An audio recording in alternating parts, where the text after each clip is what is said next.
Okay, it's going to be a quick preface at the start of this reaction, just so people get an understanding of why a bit of it's weird.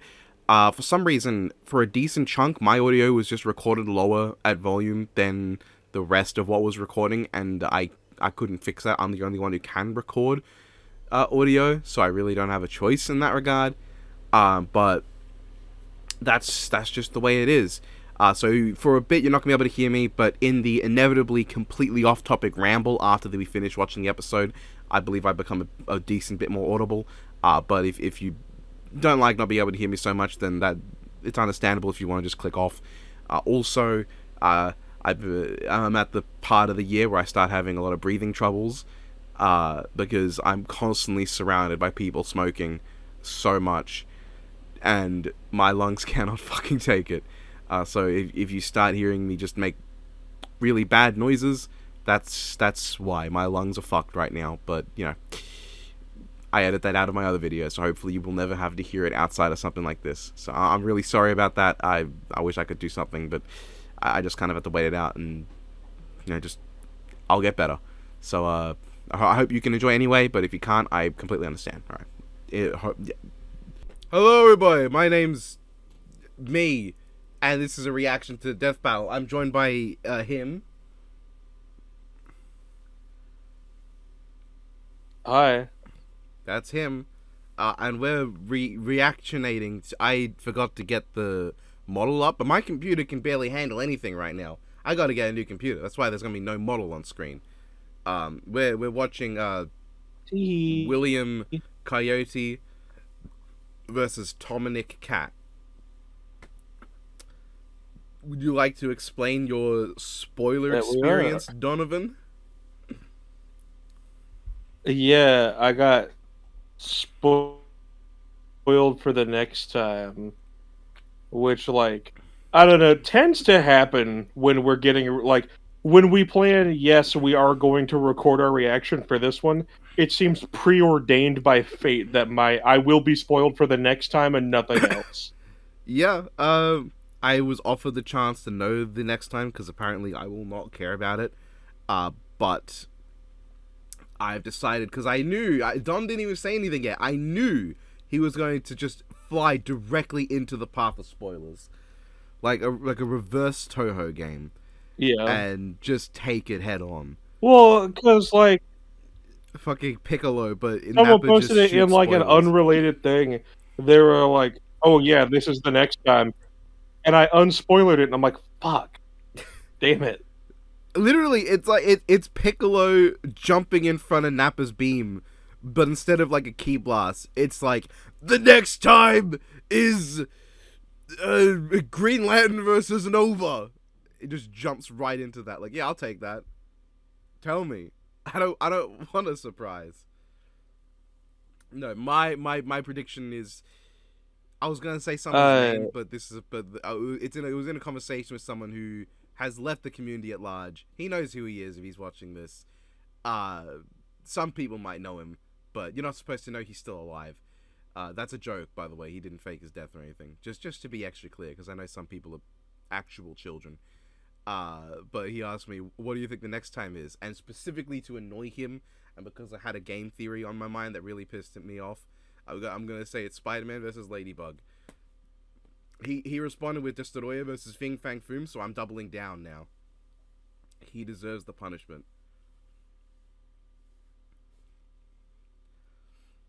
well, with that, are You know you Destoroyah versus Fing Fang Foom. Yeah, did you ready to see how hop in? badly Fing Fang Foom got fucking folded by Godzilla in that comic? Bro is nothing. Who do you think's gonna win though, or do you know? Yeah. Oh, I don't know. I did not have the results spoiled. I mean, in the G1 blog, I think they brought up something from like a fucking gotcha gamer or something like that that Wile E has, but I did not Uh, read the the blogs, gotcha game so is for Tom, and it gets him to like you need a multi plus and would be comparable in raw power to Wily. So I believe this comes down mostly to like their abilities and resistances. no, no, no. Oh, well, it was a gotcha thing for Wile E that gave him like a piece of equipment with like a hacks or something that he didn't fucking have otherwise, I think. Yeah, I mean that could do it. But I did not read it. This is just what I saw a comment I on am it. So very interested to see how this pans maybe out. Wile E Coyote? Very interested to see. I think at some point in like a fireside chat or something, they said explicitly that this will not be a draw. That's peak, yeah. All right. I believe we may now go. Here we go. Okay. Wile E Coyote, the fastest and furriestest of the Looney Tunes. Right. I have seen the start of Wile E Coyote's The analysis. fans voted for it, I'm and we're sure here to you can deliver. guess why, And considering it's our my job to analyze interest. their weapons, armor, and skills to find out who would win a death battle. Unless you've not seen the preview. I have seen the In tales previews told for their over a analyses. shimmering campfire by the tribes people of North America, there was no figure so cunning, so bold as Coyote. This the Miwok, is true. he was a Prometheus who This stole fire from the heavens to give to is humanity. not true To the to my knowledge. Sewetmuk, he was a foolish To the trickster Miwok, who could die and Ole return to life. something like that. Oletar To this was day, not the Great a Coyote stalks Prometheus the in the American sense of like, Southwest, you know, hunting his Prometheus stole indefatigable fire from prey, the Roadrunner. gods And this and modern gave it to us in the Wile form E of technology Coyote and is knowledge. driven by a ruthless Oletar took entrepreneurial pieces of spirit. That's a tool lot of from other taxonomy. people. Yes, I see that. Let me finish. To the Miwok, the Coyote created us. Oletar created us. You might not He expect it didn't, from an anthropomorphic like, canine Job, but Wile E give was us born the intelligence son of when we world-famous already hunter existed, Cage E. you know? Coyote. His So father I'm not raised sure him if from I infancy agree to with that, 'cause I hound know his there is a alien coyote that adversary, stole and fire. forbade I him don't to believe it was that speak one. until he tasted victory.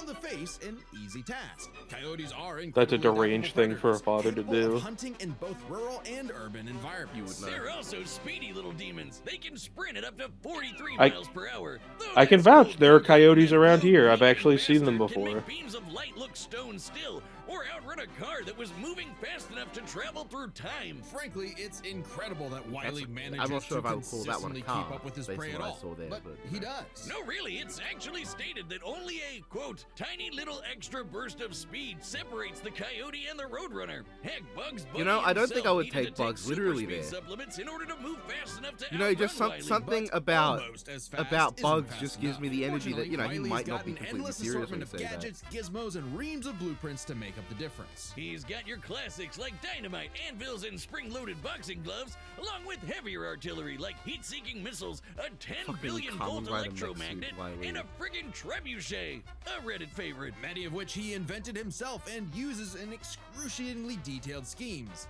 that inevitably go Oh, awry. God, I see the Green Despite Lantern being ring. a self-described super I don't think that's gonna genius, come into Wile E play, but- has an officially measured IQ of 3. That's the same IQ as a cactus. Okay, the test results were fake, but he's still an idiot. So why not let a soulless corporation do the hard work for him? Acme sells any product that you can imagine, and Wile E is their most devoted customer, contributing up to 99% of its multi-billion-dollar revenue. Thanks for the inherited wealth, Pops. Oh, don't worry, I'm spending it all in one place. He's got an Acme Book of Magic, Acme Clonomatic, Acme Death Ray, Acme City in a Box, Acme Universal Remote, which can pause, fast forward, and rewind a person through time. Too bad half the stuff Wile E Oh, that's- uses that's is just the intentionally silent click sabotaged remote. because Acme's board of directors is exclusively roadrunners. My man Yeah. could not catch a break, but he sure So can Biff take is some now punishment. fully on the No side matter the severity of his Wile E. failures, Wile E is still a tune and can bounce back from just about anything. He's been sliced, stabbed, squashed, exploded, melted, blasted into a constellation, and overall Oh, it's the burned Popeye for the thing. last We found it, 87 guys. years straight, without ever actually dying. He once got fully disintegrated into ash and It popped is. back up like it was nothing. Similar to the immortal Coyote of Sewetmuk legend. He's also shattered the fourth wall tons of times and even left the comic page entirely to catch the Roadrunner. Ah, so close. Believe it or not, there is actually a biological reason for these abilities. Looney DNA. Every toon's got it, not just the loony ones. And it's what lets them survive fatal damage up to being fully erased off the page, essentially dictating their personal slice of reality to whatever is funny. Like how gravity only affects the coyote when he looks down. Toons are immune to the laws of physics as we know them. That's why Wile E developed a counter to this immortality, the Looney DNA Dissolver, which leaves Toons vulnerable to fatal wounds the same way we are. Yet again, so close. You can't say he hasn't tried everything. It was Wile E's experience as a veteran Toon that landed him a job at Acme bro, University as department chair of the School of Hard Knocks, teaching up-and-coming Tiny Toons how to use their abilities. Okay, so Naruto. And just like Naruto's What? jutsus, Toon Force works like an actual power system, with more experienced Toons like Wile E who are more powerful than their younger counterparts. And that means Wile E should be capable of replicating feats and abilities performed by any other Looney Tune, like traveling between different mediums or altering the plot of the cartoon he's in. And my favorite was the time Plucky Duck used Marvin the Martian's matter transmogrifier to suck up the entire universe. And then suck up the animator animating his universe. And then suck up the Oh, is that animator's reality universe fiction for good transcendence? measure. Wile E's got a cushy that 10-year out of job this teaching Wile E? this Huh. stuff. Impressive for an abject failure at his life mission. He's helped stop a meteor from destroying Earth, beat the Monstars in basketball, and even, oh snap, caught the Roadrunner! Oh wait, never mind, so damn close! According to 1977's Tweety and Sylvester issue 67, Wile E. Coyote has attempted to catch the Roadrunner 4,766,842 times. Scaling to the present, that's over 10 million failures. That takes dedication, or maybe self-destructive stubbornness. Too blinded by bird lust to see the forest for the trees. But Acme's intentional malfunctions and Coyote's recklessness don't account for all of his catastrophes. There's something else, something grander, otherworldly, standing in the way of our Milo very Murphy? friend's Ooh, salvation. no wonder There's no other way review. to say it. God is just plain out to get this guy. And by God, we mean the closest thing that exists for Coyote and Roadrunner. Chuck Jones. The guy that created him and helped forge the Looney Tunes into how we know him today. Originally meant to be a parody of earlier chase cartoons like, well, Tom and Jerry, Jones established several rules for their animated shorts that superseded Coyote's reality warping toon abilities. Rules that cover his obsession, faulty products, and the fact that no outside force, not even the Roadrunner, is to blame for his defeat. Just him. While other creatives have altered this formula in the decades since Jones' departure, these rules have effectively made the Coyote's defeats cosmically ordained. Lines up with God Wile E. nerfed Wile E. Coyote. In all our years So, making Death I Battle, can see this we have being never brought back seen a around, handicap like that. But in what the else can you conclusion to be expect like, from yes, our this is a fanatical thing, furry fail son? but He's this, the like, sultan of cosmic slapstick, inevitability the means that CEO Tom of second can't place, kill him. the swing and a miss superstar. As Like, long as he picks himself back up and dusts off That- the that- that's ashes, an argument to be that'll made. never be all, folks, for Wile E Could could kill himself, but Tom couldn't kill him.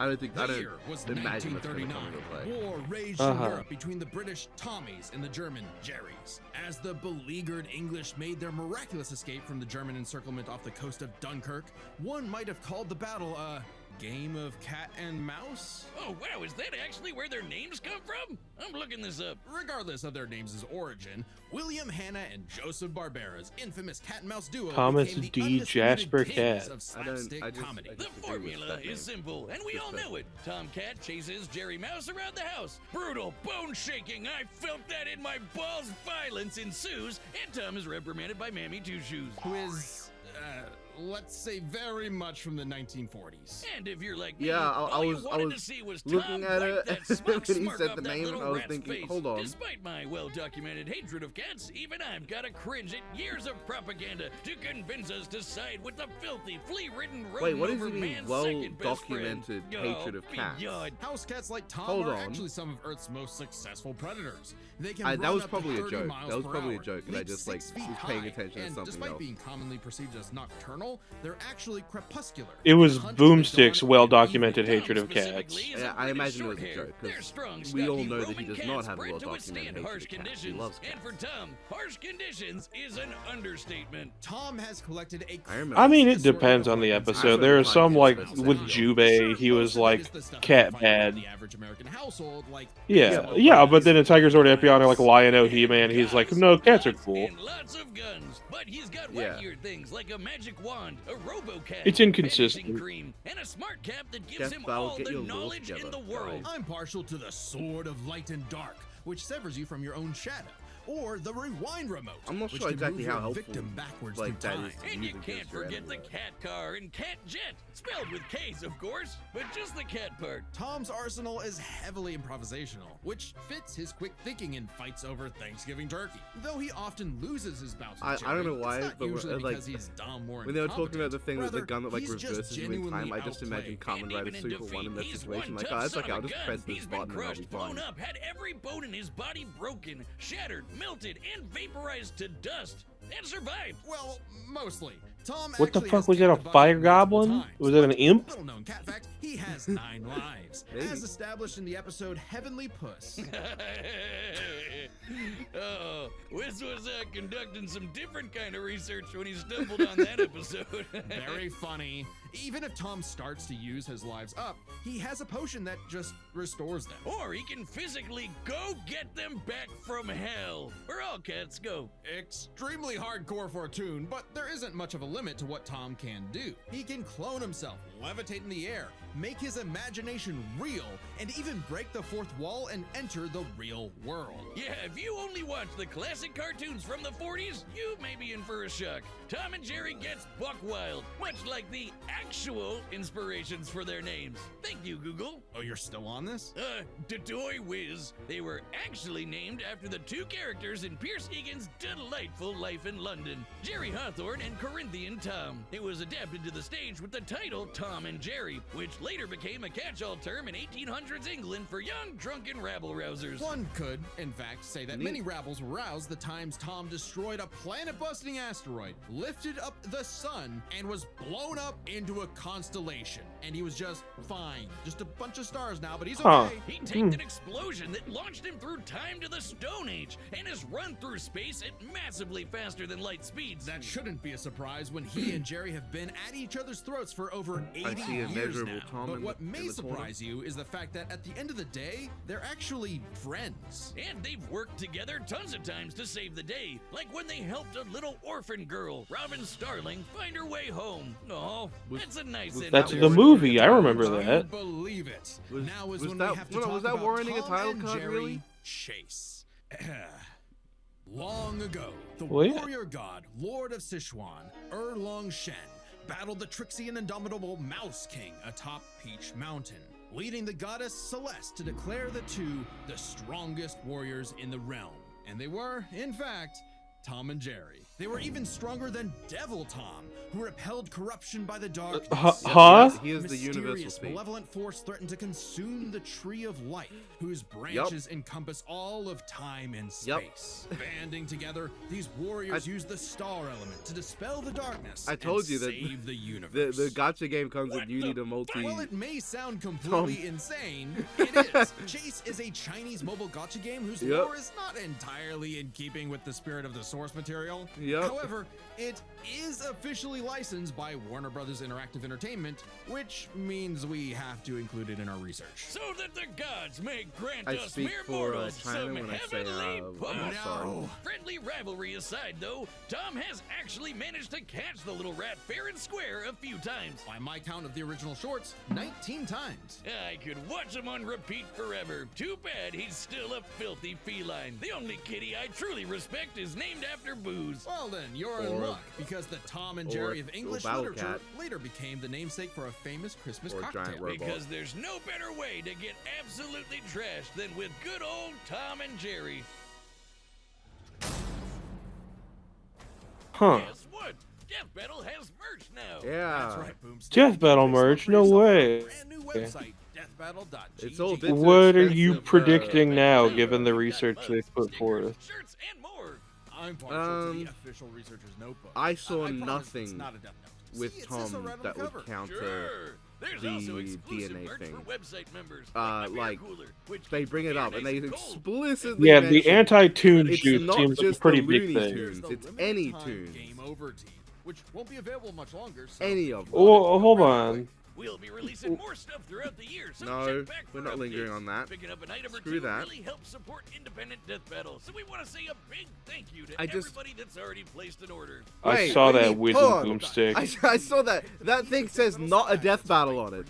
Do I have like a responsibility to purchase that Alright, now? combatants are set. We've run the data through all possibilities. It's time for a death battle!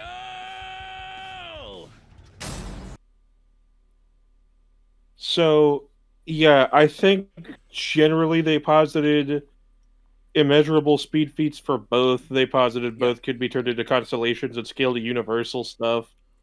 And the anti-tune thing really just seems like the nail in the coffin, I'd imagine, because, like, the multiple lives, I don't know how much that's going to matter with how resilient both are.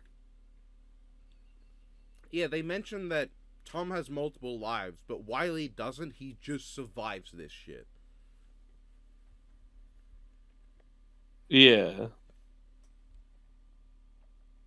So I think I'm leaning Wile E Coyote. Yeah, I think I'll go with Wile E too.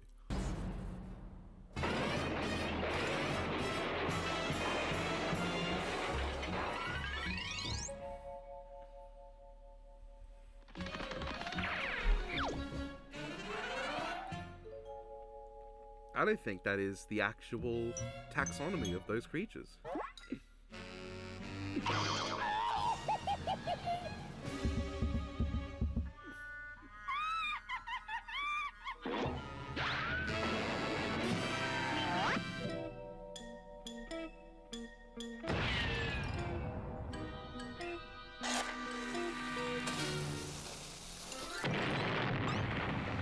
It was quite the extended intro, I like it.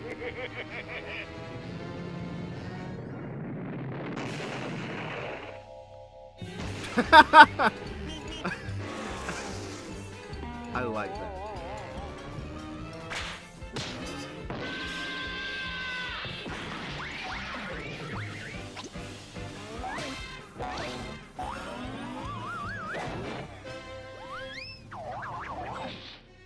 Oh, I saw Among Us Fall Guys in the background. Oh, what? Oh, okay. What the fuck?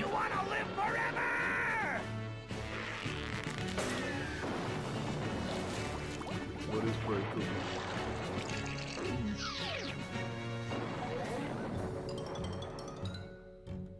Oh.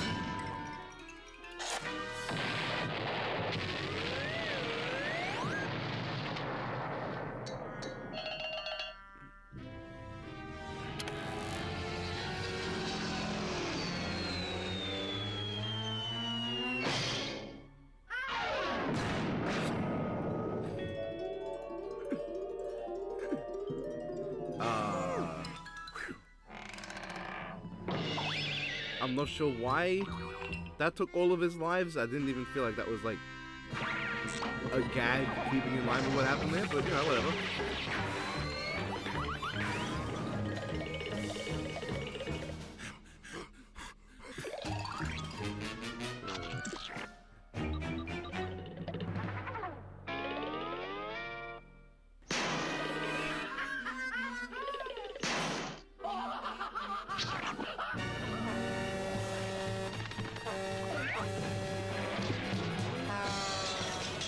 Oh.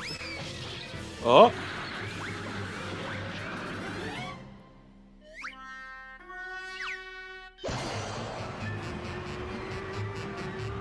Oh.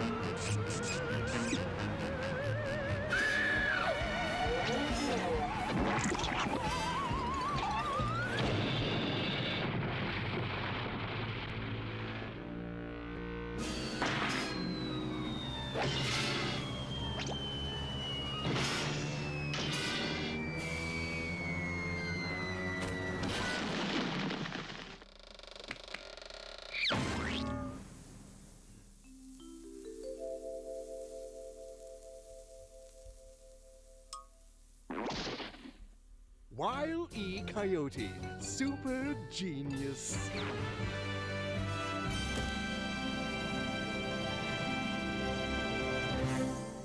Yeah, that seems about right. Oh, thank Yep. God one of them actually died this time. I mean, no! Animal cruelty, no!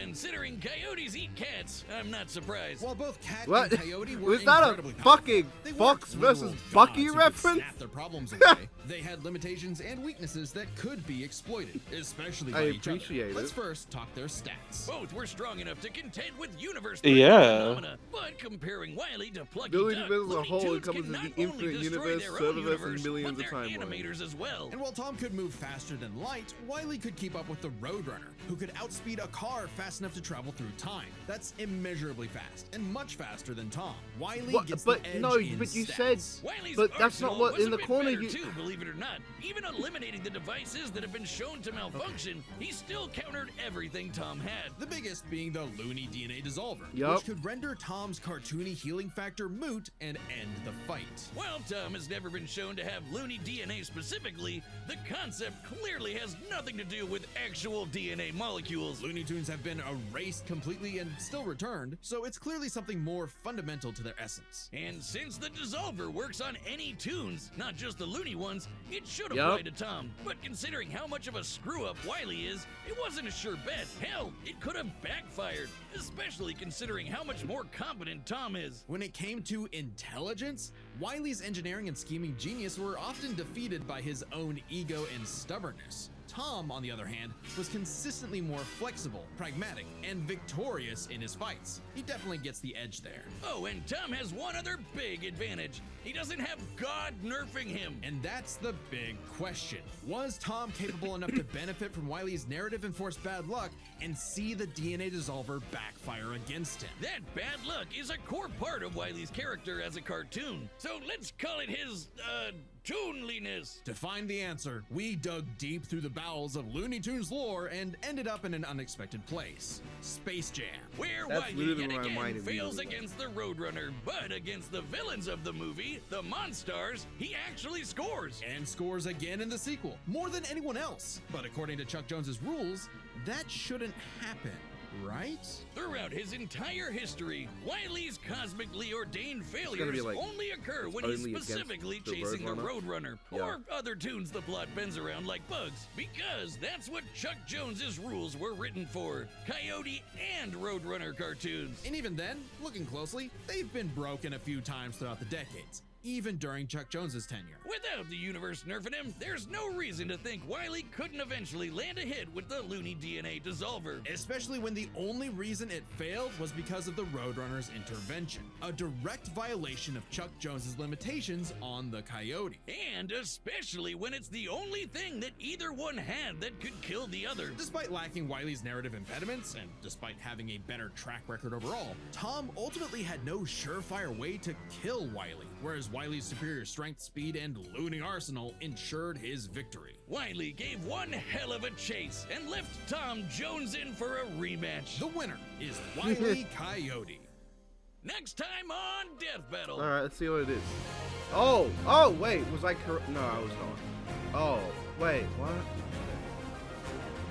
But it, Subscribe and join as a member to see more But, Death like, Battle. Thanks for I watching. appreciate them calling So it I Spider-Man. have a small rant to Well, go on hold about I just wanna this. say I appreciate them calling it Spider-Man versus Deku. I know there's going to be a certain group of racist moonlighting as not racist being upset about that, but I like that it's Spider-Man versus Deku. Miles is Spider-Man. No, just say something positive before Don. So yeah, I'm gonna sit a little far away from the mic and The first- burger I've got here. I have not been eating it during the recording, so I'm just gonna let Don take over and hope you can't hear me eat this. the first and probably smallest issue I have is just that I'm a pretty big Deku versus Miss Marvel fan. I think it plays into both characters a lot better. That said, I understand that Deku versus Miles is probably the one they were always gonna do. The bigger issue I have here is that since Death Battle has come back, which I personally would count it all as one season, because Death Battle last year's season would only be like 4 episodes, so I would just lump it in with this one. This is our 4th matchup with 2 returners, and far and away the most recent returners. as in their episodes being so recent. Because with Bowser Eggman, Eggman hadn't had an episode since season 1, and Bowser's was, I think, what, season 3 or 4? Uh, and then Spawn Rider. Spawn was relatively was season 1.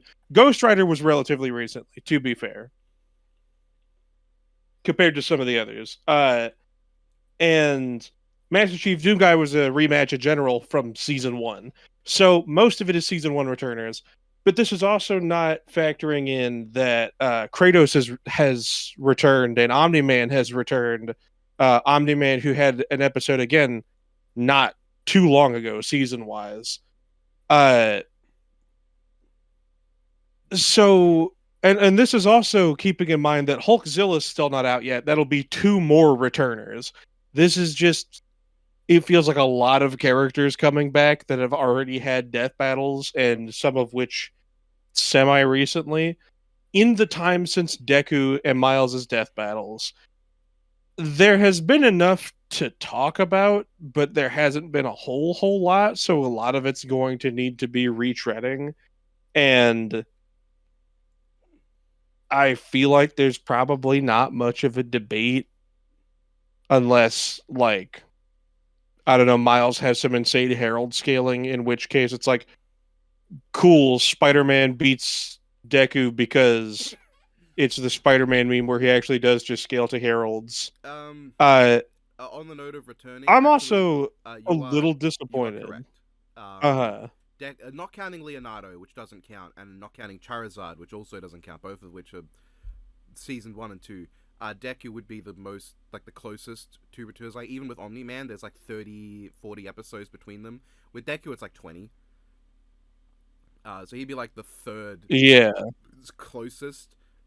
But, I don't know where Batman sits in that, with Batman, Spider-Man, and Batman Cap. But, like, not counting the first 2 seasons, in recent Death Battle, there is, I do see the issue there. 100%, I agree with that. Yeah, it feels like both of these characters have just had episodes relatively recent enough in the show's history.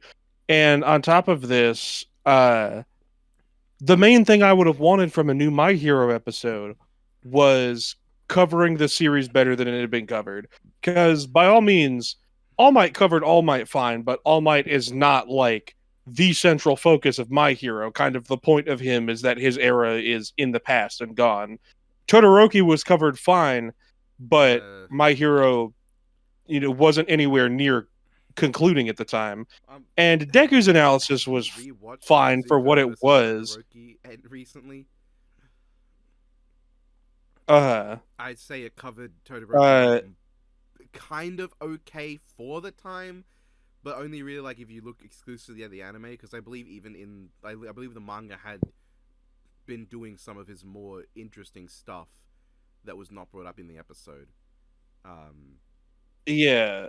And then Deku they covered okay, but his analysis could use some touching up, which, to be fair, a lot of Miles's analysis could use touching up too. Just going more into his story, I guess. But before Tom Wiley, which is obviously came out today as of the time we're recording this, it's been, what, 2 episodes since Mahito Shigaraki? Yeah. So not only does that make it in a group of very small gaps between 2 characters of a franchise being used that are not Marvel or DC, but that itch that I had for a really good My Hero analysis since, like, coming to appreciate My Hero more, that itch has already been scratched very recently. It's only been like 3 months since Mahito Shigaraki came out. I don't really need another Deku analysis. And the scaling's not going to touch anything different because all of Shigaraki's scaling was either feats that Deku performed or something he would scale to by having fought and defeated Shigaraki. Would you believe that, with the exception of Zuko, the exception of Todoroki, every Hero Arc episode has been in the same range of power? Even with All Might Guy, All Might was in the multi-continental range, just not as high as he gets now. So with the exception of Todo, they've all been in that same exact range of power, and this is going to be exactly the same. They're not going to Yeah. change. I will note when it comes. What I'm a little worried about. So if people don't know, Spider-Man has had like country level arguments for a bit now.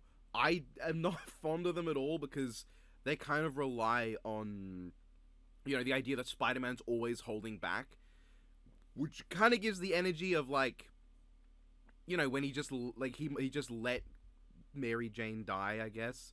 Well, not Mary Jane, Gwen. He just let Gwen die, I guess, because he was holding back during that entire fight. That's the kind of energy I get where it's not like with Superman, where he still saves the day even while holding back, and a lot of it is subconscious. The implication that Peter's actually so strong that he'd win any fight in one hit, even against anyone that's not Venom, Carnage, or Rhino. But no, he's holding back so much, guys. It bugs me a bit. But I worry that they could bring up the country level argument just because it does not fucking matter in this case. And people are going to start accepting That's it the every other day. thing. Speaking of some of those characters, the other thing that kind of bugs me about this matchup is I was hoping for either a Peter return because he hasn't been in since season 1, and that's by far the most like, how have we not had this character back Or, since season I 1? assume Bakugo for Hiroaka. Oh, no. Or a Spider-Man villain that's not a symbiote. Like, we haven't had a Green Goblin 100%. episode, we haven't had a Doctor Octopus episode, we haven't had a Kraven or an Electro or like Sandman or Mysterio. 100% agree. Instead, because like the big problem is, unless you're either a symbiote, because we've had Carnage once and Venom twice, who are basically just Spider-Man but also goo, or you're a Spider-Man like Miles or Gwen or Miguel, Who are just Spider-Man, but with then you extra haven't stuff. been on Death Battle. Yeah, and it's like I want to see a Spider-Man. Like, Spider-Man's rogues gallery is so diverse and has so many cool characters, and it's not like things like Mysterio Scarecrow or Sandman Clayface or Joker Green Goblin aren't highly requested matchups, which, like, not that Deku Miles wasn't a highly requested matchup. I know it was. It's just by far the least interesting of these. And it's like, it's compiling a matchup that doesn't go into what I would want from another Spider-Man matchup, doesn't go into what I would want from a Deku matchup, uses characters that have already been on very recently without a whole lot new to differentiate them, and is yet another matchup of returners in a season where we've already had 3 before this and are going to have another after it confirmed, on top of Kratos and Omni-Man, and later Aang will be returning.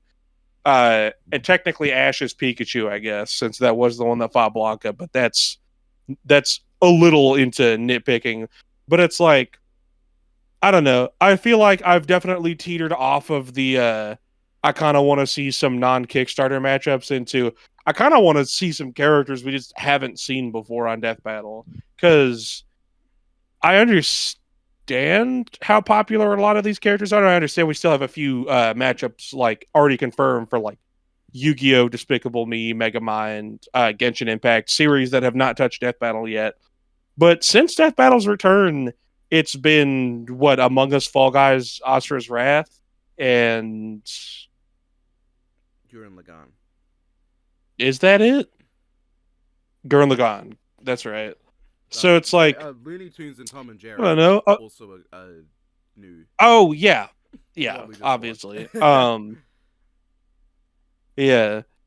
Fucking every time we do one of these recordings, I always forget about whatever episode we Like, just watched, talking about the next time. I agree. Like, the thing is, like, I would separate 2024 and 2025, though I wouldn't say as seasons. I wouldn't really use the word season in that regard. But if you do separate them, that I think that makes it worse, actually, because now you miss out on Fall Guys Among Us, and you miss out on like one of the only Persona episodes that's no longer in the equation, and you're left with Wile E, Tom, and then that's basically it. The others either have a returning series or just returning combatants. Like, just looking at this year, this will be the third episode of just returning of two returners, and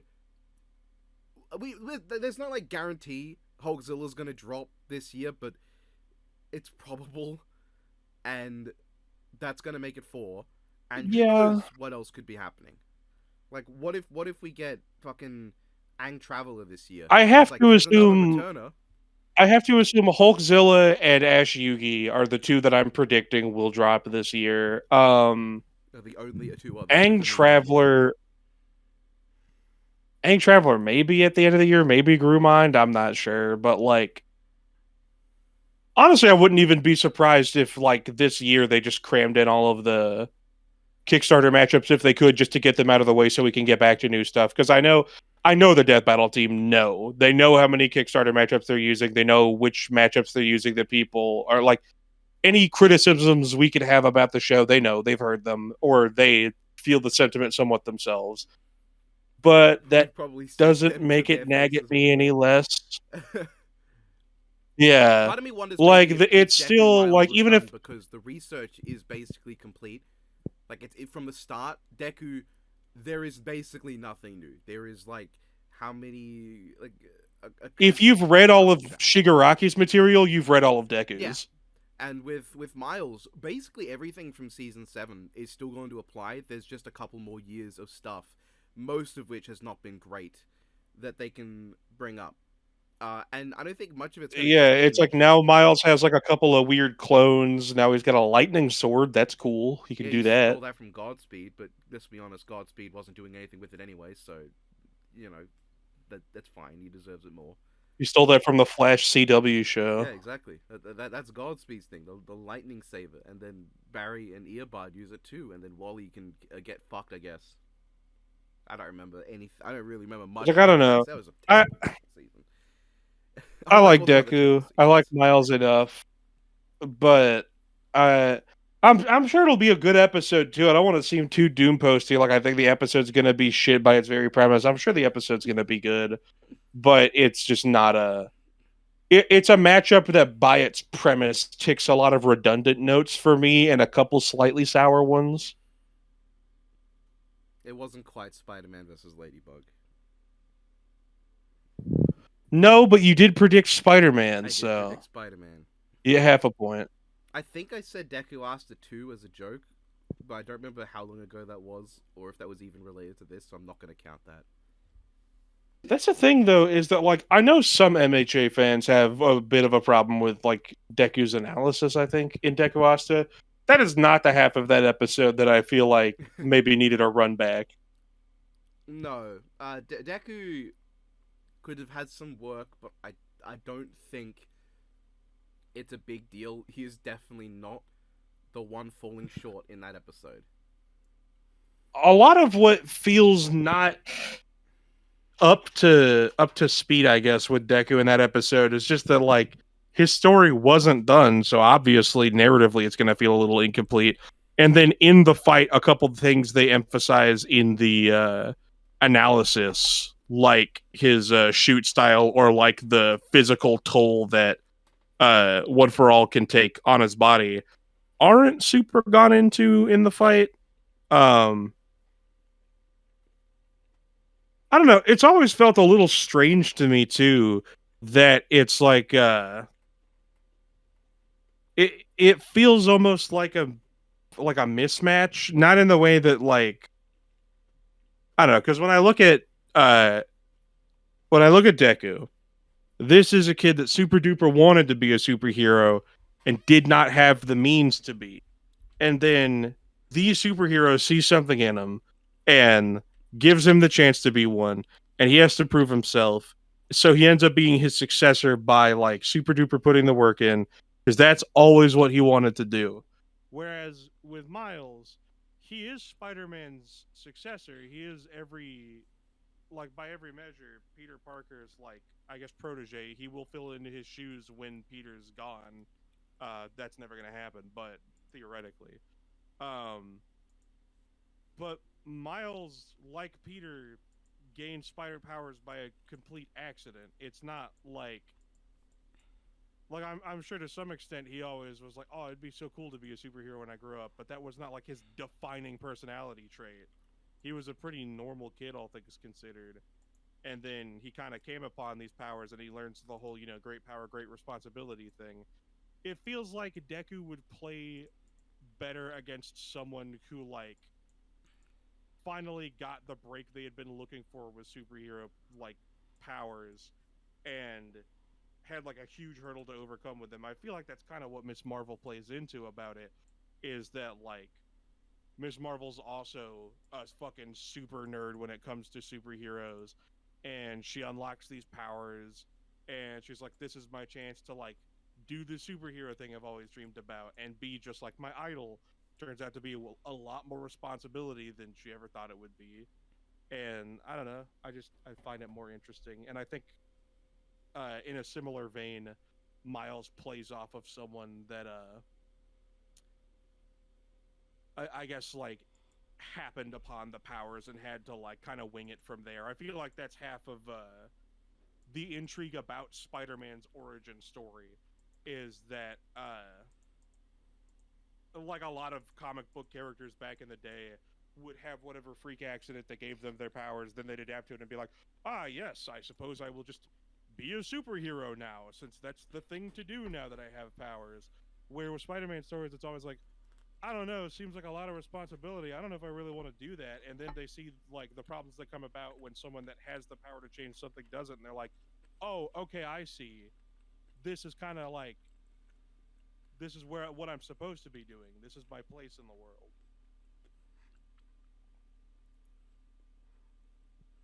I hope they bring up the spider totem thing. That would be funny.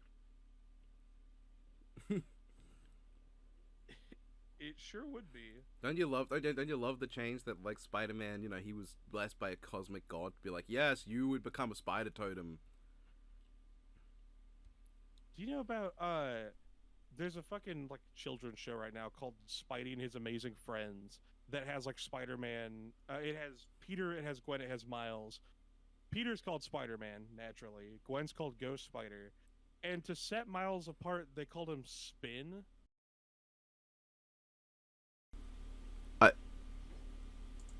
Okay. Yeah, okay. That's so fucking lame. That's shit. That's so fucking lame. Like, surely there's something cooler you could have come up with if you could not call him Spider-Man.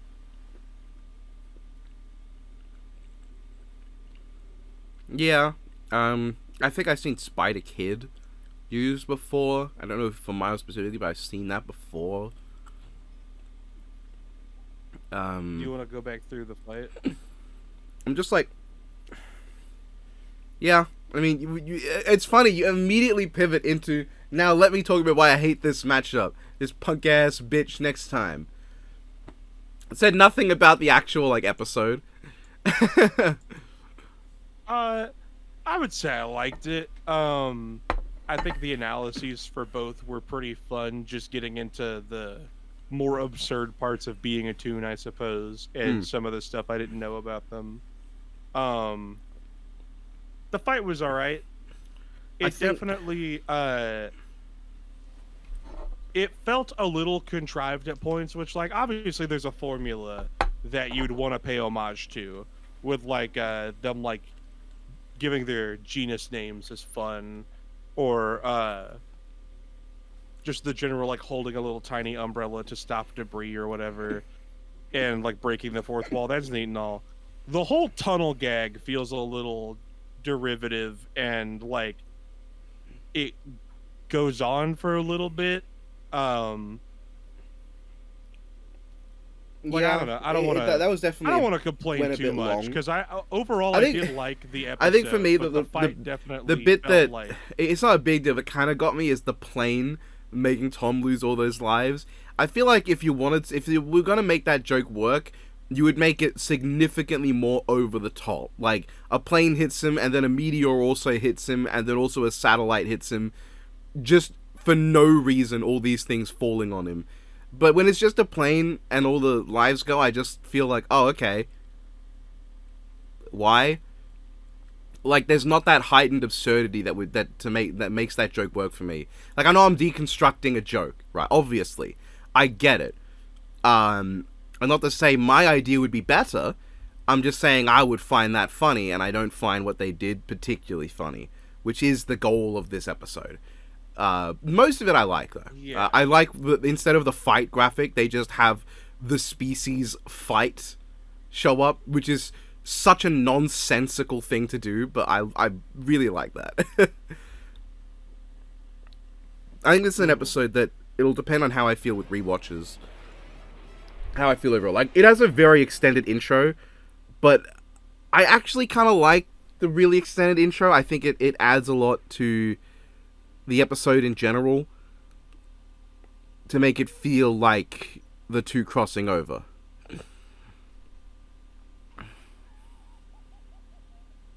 Like, that's a pretty classic bit. That's fun. Yeah. This feels pretty classic too, to be honest. Just pointlessly has a giant rocket. The only non-classic bit is the fact that Wile E actually gets carried with the rocket.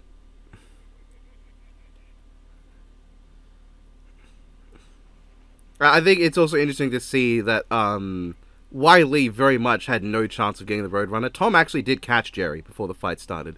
It's an interesting way to show his superior competence in general. Yeah, Tom smacking him with his own little sign is pretty funny.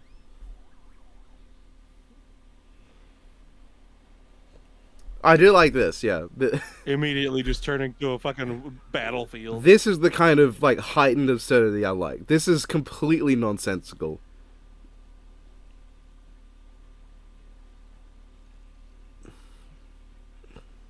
Him doing his little fucking sneaky tiptoe thing is pretty funny. That's, you know, it isn't over to the fat lady things. I like that... Both of them blowing up. I like that Wile E put out a nuke and then still thought to bring a tiny little bomb as well. That's so stupid.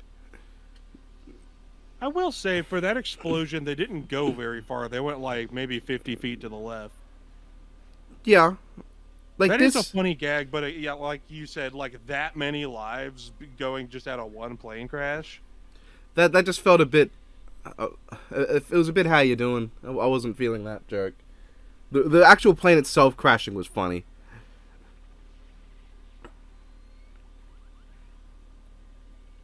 I do like this. I like this bit. just stuff to catch This it. bit's pretty funny. Yeah, I feel like this... And then it's like, the tunnel gag is pretty, like, iconic for Roadrunner stuff. And then he runs into it, and I then feel Tom like runs it through could and runs into it it could have again. ended, like, at the first one. I think, get that yeah, one. after the first run into it, it should have been the truck, and then into this. Yeah.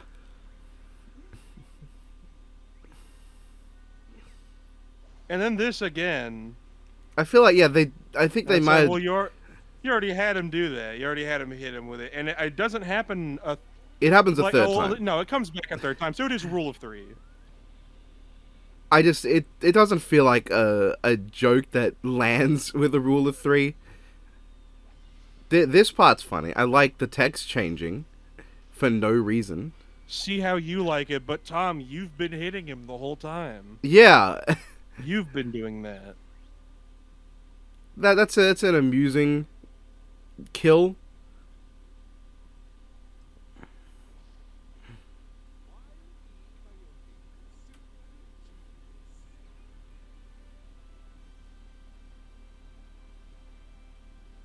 And that's fun enough.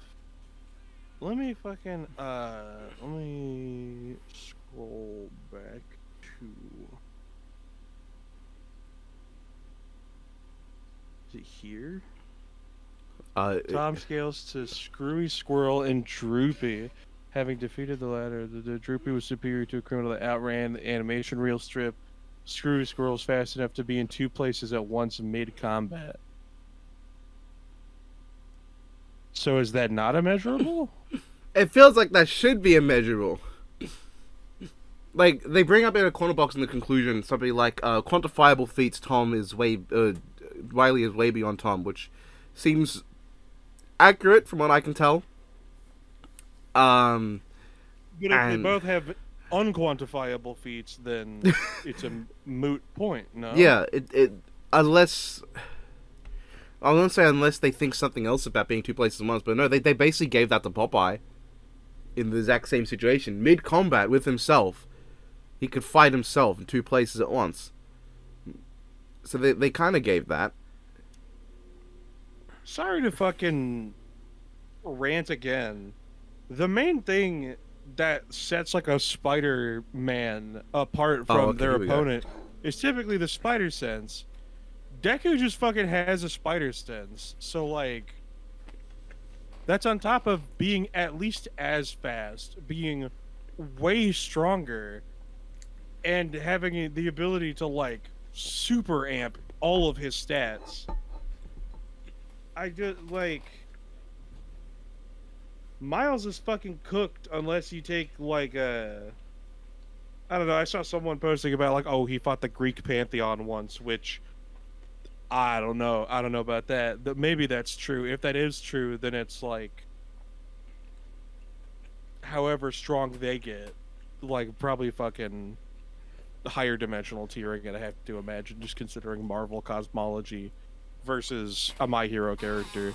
So either way, it's not a fucking close match at all. I don't know. Anyway, Tom versus Wile E. Coyote was good. pretty good. I'd give that like an 8. I feel I maybe I feel a little disappointed because I feel like I wanted to really love this one, but then I think maybe like when I do my review and I start looking over the details more, I might come to appreciate it more. I still really like it. And especially like just visually, it looks really good. The animation's really clean. Background looks really well done. It tells a story, which I appreciate a lot. Even if all that story is like very front loaded and there's not much like of a narrative in the fight, it's just, and now they're doing Wile E. Tom shit. But it told a story at the start that I think gave this more like interest as a narrative than the matchup probably should have. Which is not a bad thing. That's a good thing. The death was unique. I think that was pretty cool. Most of the jokes I enjoyed. I liked most of the jokes. I just feel like there's something missing to me, but I couldn't put my finger on it. So it's not like a huge criticism or of any kind. But something about it, it doesn't make me love it.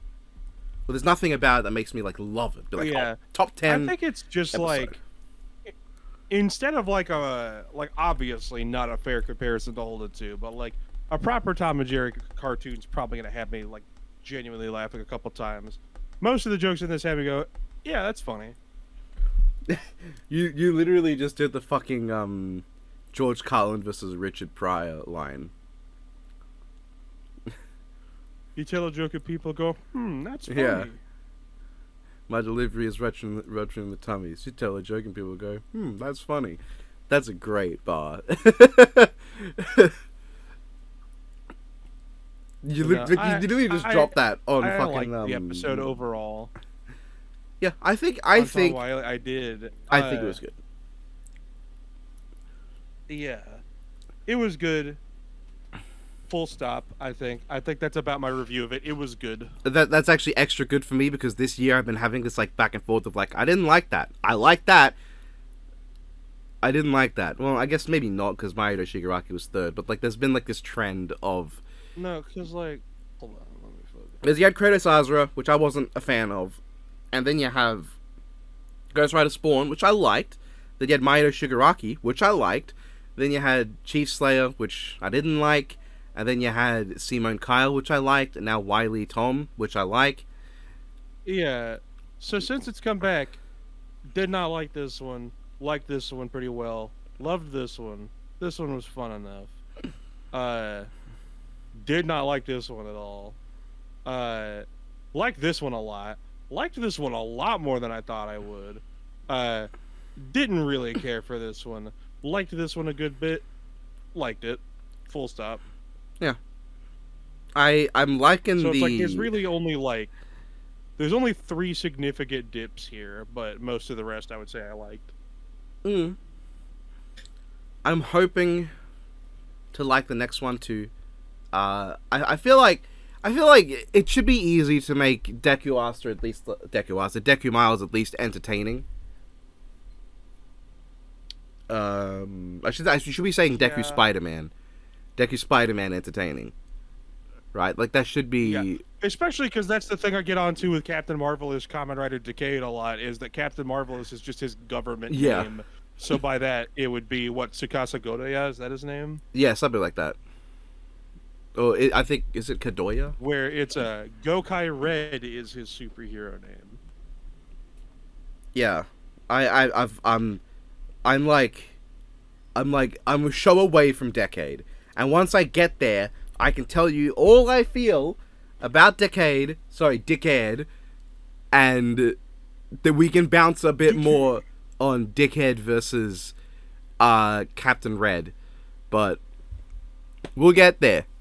I still have to finish Kiva, and I'm in the Emperor Kiva arc, which anyone who's watched Kiva, you might know what I mean when I say, when the fuck was time travel part of this? Who allowed that morally? Why did they take away the nice little transition screen between time periods? I mean, it was a bit confusing at first, but like once I got it, I was like, okay, when that effect happens, we're transitioning between time periods. That's gone now, and now there's time travel. So characters, I can't even be like, oh, this has to be the past because this character's there.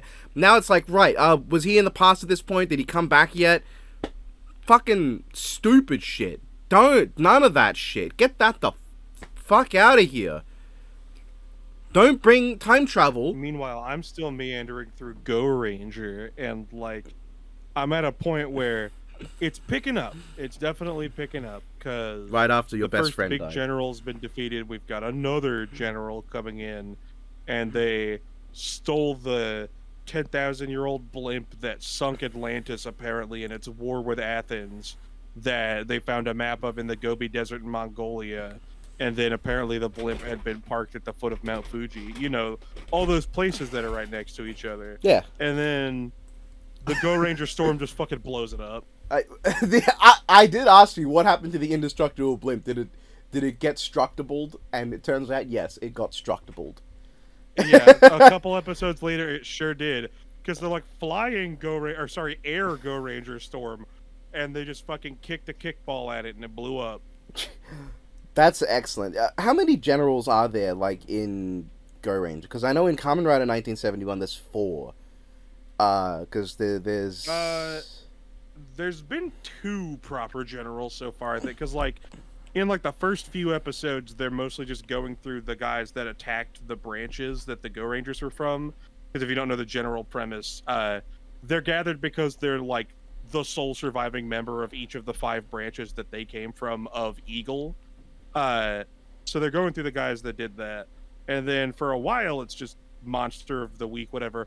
Lord Black Cross, I've showed up to beat the Go Rangers for you. Okay, let's see what you got. Oh, you failed. Okay, and then for like a 10-episode stretch, Sun Halo Mask is the general, and then he fucking blows he blows himself up, blows his own arm off, and is like, Go Rangers, you have to help me.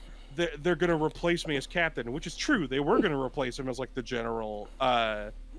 He goes to sit in his general chair. They're like, that's not yours. We've got a new guy coming in. He's like, what?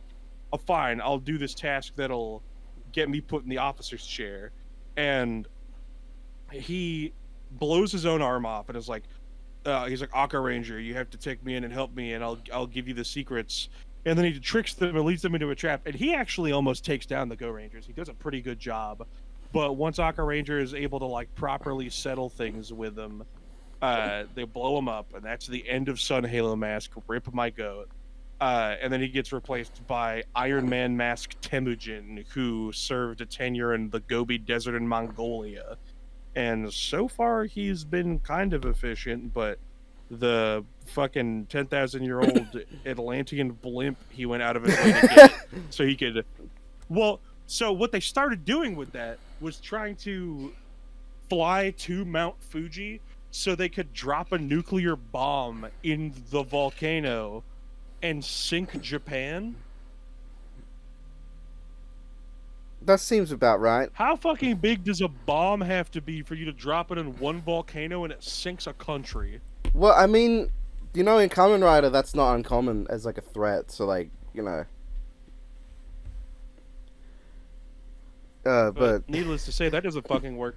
No, so Key Ranger goes, the yellow one, and he's like, oh, don't worry. When I get there, I'll disarm their bomb with this. And he goes and he tinkers on something. Notably, this guy's very stupid. He's a complete dullard. He sucks at baseball. You can't trust him to watch anybody. Oh, okay. Tell me what you like about the guy. Jesus, come on. He's a complete dumbass. But every now and then, like every 12 episodes or so, he will pull an invention out of his ass. He's like, yes, I made this.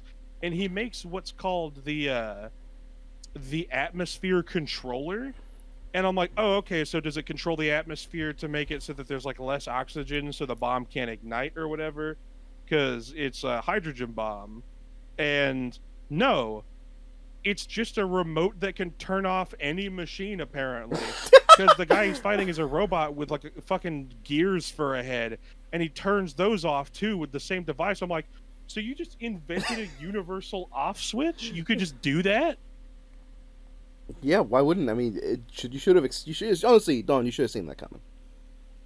And then a couple episodes later, they plant a bomb in the Go Ranger's base, and Momo Ranger's hip starts lighting up, and it's like, oh, the power detector's going off. I'm like, the fuck, the what? And she's like, yes, my pen that can just passively detect a bomb. Oh, there's a bomb here. Good thing we got rid of it. I'm like, what don't these guys have? A way to beat Kamen Rider Ichigo. I'm not sure about that one, because apparently in Zenkaiger, when he uses the Go Ranger gear to summon the Go Ranger's Hurricane, specifically against evil Go Rangers themselves. So for context for the people watching at home who don't know what a Go Ranger Hurricane is, it's a football-shaped thing, American football, rugby, that turns into the weakness of whoever you're fighting with it, which already might be a good shot against a Kamen Rider. But against the evil Go Rangers, it just fucking deletes them from existence, removes them from the face of history. Yeah, I'm pretty sure Ichigo's a way around that. No. He has plenty of his own stupid stuff, like the whole thing of like, yeah, he'll just come back. He'll just be like, yeah, I've decided I've not been erased and come back. Yeah, so, well, specifically, when in Tyson GP, when he gets put into the machine, it says that he, as like a digital consciousness, uses their technology and manipulates it from within to manifest himself again. Which means that if you've reduced him to just a spirit or whatever, he can't just will himself a new body.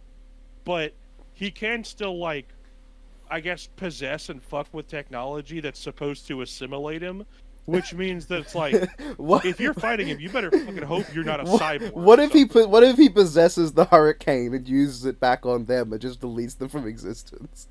And then he's just a football forever now, and that's just how the fight ends. It erases it from existence. It goes, oh, and then it just like stands back up and flies towards them. And like, no, and it erases them from existence. But then he doesn't have a thing to possess, so they're both just out of existence now. I just imagine like the Go Rangers are dead. Ichigo wins. He's a football now. That's his existence now. He's just a football forever. Well, that's the thing, is they try to fucking kick it at him, it deletes him, he possesses it, he throws it back at them, it deletes them, and it blows up, so now they're both gone. Because it's like he's effectively dead too if he doesn't have anything to possess. What a nonsensical way for it to end, yeah. I really like Ichigo, but some of the stuff he does is just stupid. It's stupid. Like, it seems with the Go Rangers, at least there's like... Power Ranger keeps spin dashing. Like, I thought it was going to be yeah, a I noticed thing when he that. turns into a fucking, like, a lump of clothes and just rolls down a rooftop. But then he's like, oh, Shot Mask, who has a cannon for a head, for reference. He's like, I know your weakness now. blue spinning attack and just rolls across the ground like a fucking armadillo and shoots him in the neck. I was thinking more like a tumbleweed, to be honest. It's like a tumbleweed, yeah, kind of. Because it always like has him roll up into a really fucking tight ball like Sonic the Hedgehog and start spinning. But that said, this blue guy was doing spin dashes like 20 years before Sonic.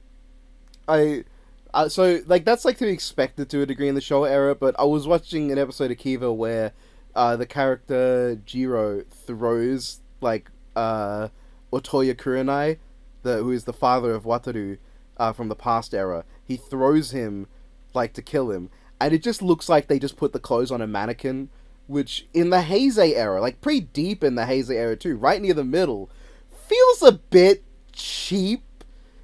You know, like that's literally something you'd see in like Kamen Rider Stronger, which is like an iconically low budget series. Keeps doing where he'll look at a thing and they'll be like, "How do we beat him?" And he's like, we got to do this." And no one questions it. They just do it and it works. Like they're fighting fucking Moon Mask. And they're like, "Oh no, how do we beat him? He fucking reassembled himself when we blew him up. He just fucking formed back together like a Lego man." And he's like, "Oh, shoot the tip of his staff that he fights with." And they do that, and he blows up and dies for real. It's like, how the fuck could you possibly have surmised that? It seems he needs to see the character do something to get an idea of what to do. So imagine how deadly a combo he would be teamed up with Ichigo, who can just look at Ghost and immediately surmise his entire story. Like, imagine them working together. He looks at... You would need to see them. But there's an episode where a guy steals a boat and drives off. They do not know where he's at. And they're like, "Oh no, he kidnapped this person. We gotta find him." And they're like, "Well, where do we start looking?" He's like, "We start looking on this coast at this dock." Sure enough, that's exactly where the fuck they find him, while having no frame of reference to even guess that he went for a boat or anywhere near the water. Yeah, I still imagine he needs to look at the enemy to be like, that's his weakness. So I'm just imagining him and Ichigo coming across some villain. There's no idea what he does. Ichigo looks at him and goes, okay, so this guy is actually a space alien, and he reforms from anything the moment you destroy him. He looks to his buddy, and the guy's like, "Oh, okay, so we just gotta hit him, like, right in the left kidney, and that'll do him in." And that's just how they solve every problem now. Just on sight. Think one of the first guys they fight fucking poison gas mask. He's like, I've become immortal, but through an immortality surgery where they implant a fucking immortality circuit into the back of his head. And Mito Ranger's like, "Yeah, what if I do this?" And just throws a boomerang at the back of his head. Sure enough, that knocks it out and he dies. Yeah, that why would you say that, man? It's like well assessed, I guess. Well, because he didn't tell him that it was put into the back of his head. He's like, "Yes, I am immortal now," and he's like, "Oh yeah, what if I just hit you until you're not?" And then it worked. It kind of reminds me of like when this character in the original series of Kamen Rider you can't kill him. He's being mind controlled. He's got to, and the like Shocker like, "Yeah, you can't do anything. That device is implanted surgically within his brain. If you try to get it out, you'll kill him." And Ichigo's like, "Oh, well, good news, watch this." Rider screw kick. Kicks him in the forehead, like, vaporizes the device in his brain, and just doesn't harm the rest of him at all. He just does that, and then he walks away like, "Yeah, I could do that the whole time, didn't you know?" Okay. There's a point where Mito Ranger fucking dies, and his heart is stopped, and he's cold, dead, and stiff, crucified on a cross. And the other Go Rangers go, "Oh no, his heart stopped beating. Go Ranger charge!" They just point at him and fire a beam that resurrects him. Excellent. God, it's been a bit since I've watched 1971 Kamen Rider. I don't think it's quite as stupid as Go Ranger. I remember this one just completely nonsense bit where this guy's getting away and Hayato can't catch him, so he just decides he can shoot lightning now and just shoots lightning into water. And that literally never gets brought up again. Like, the only other character with like, because there's like there's 3 characters with the same sets of power, more or less. That's Ichigo, Nigo, and V3. And V3's got like all their powers and a few more. He's the only other character among them to do that. Off screen, in about 3 frames of training in Black RX, And that's the only other time that's been brought up. That they can just shoot lightning, apparently. Which I'm pretty sure is a different member of the Legendary Seven's gimmick. Yeah. Pretty sure Fucking, that's not their thing. In the final confrontation against Sun Halo Mask, Aqua Ranger pulls out a new technique, and it's like, okay, well, he makes up new shit all the time. Like, he'll just pull out like a little spy gadget or some shit. But this time, he's like Red Butte, because usually he says Red Butte, he pulls his eyes out and they turn into a spear, or not a spear, a whip, which is just like a flimsy fucking rubber tube that he smacks people with. It's clearly rubber. It's clearly just some bit of rubber rope with the paint chipping off of it. It's so cheap looking, but it's kind of funny. Excellent. You'd love to see it. He goes Red Butte, and he pulls that off. But in this fight, he says Butte, a spear Butte. He pulls his eyes out, and it turns into a spear to fight Sun Halo Mask's staff. And, like, in a vacuum, complete nothing. Okay, it's a different weapon this time. In the context of Go Ranger, where he's kicked everybody's ass the same way by smacking them with this thing, throwing them into the air, and then kicking them with a ball, him pulling out a new spear and just properly fucking having it out with Sun Halo Mask felt properly, like, climactic. That must like, have been felt refreshing. like a final battle between a dude and his nemesis. That must have been refreshing for you to see a new weapon. Like, it was, and I'm like, whoa, no way, like, fucking something else happening? That's crazy. This is like the reverse of Kamen Rider, where at the start of the show, the rider kick wasn't like an established thing. And honestly, the first ever rider kick thrown is really bad, like, it's very poorly shot. But at the start of the show, like, Ichigo's doing a lot of stuff. Rider kick, rider punch, rider chop, rider throw, rider fucking pile driver, rider toss you in the air a little bit, and then you spin around land, and then I walk up and slap you and you explode for no reason.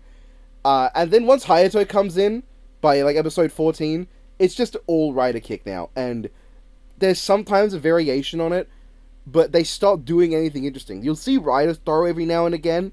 I know Hayato is like really closely associated with rider punch, but he really doesn't do it that much. Like, it's a thing you'll see in games and stuff, is, you know, Hongo does rider kick, Hayato does rider punch. That's not really accurate, and it doesn't help that, like, Hayato's big finisher is not rider punch, it's rider manji kick. Fucking, that is odd. Speaking of finishers, have I told you about the fucking parent and child Go Ranger Storm? The what? So, they can't beat this dude because he's invincible, and he's made out of metal that's too tough. And they're like, Momo Ranger, you're the bomb one. You make the bomb gadgets. You gotta fix the Go Ranger Storm so we can beat him. And she's like, I've implemented a parent and child mechanic where she kicks the normal Go Ranger Storm, and it's just a ball, but it shits out a smaller one onto the ground as it's flying through the air. So the first one hits and blows up, doesn't do anything. And as he runs forward out of the smoke, he steps on the other one, it blows him up, and he dies. Which, if he's just that durable, you would think wouldn't change anything, but... Why does that have the energy to me of, like, that one Chuck Norris joke that's like, inside Chuck Norris is a smaller, stronger Chuck Norris. Like, it has that energy to it. Inside the Go Ranger Hurricane is a smaller, stronger Hurricane. For no reason.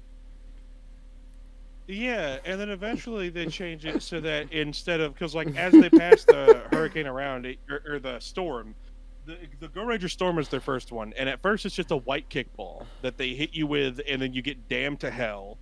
I say that half joking, because whenever they hit you with it and you blow up, it usually cuts to footage of them screaming and flailing through a black void in flames.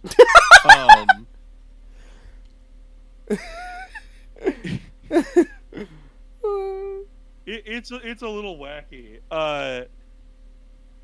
Then it changes to the upgraded version later on, where it changes to each of the Rangers' colors when they kick it.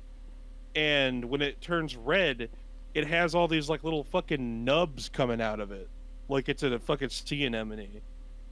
Uh, it's real goofy, but eventually they get the Go Ranger Hurricane, um, and then Jaka's finisher is the big bomber, which is just a little cannon they shoot a bomb out of. And in the team up movie, they just shove the Go Ranger Hurricane in that and shoot it at a guy.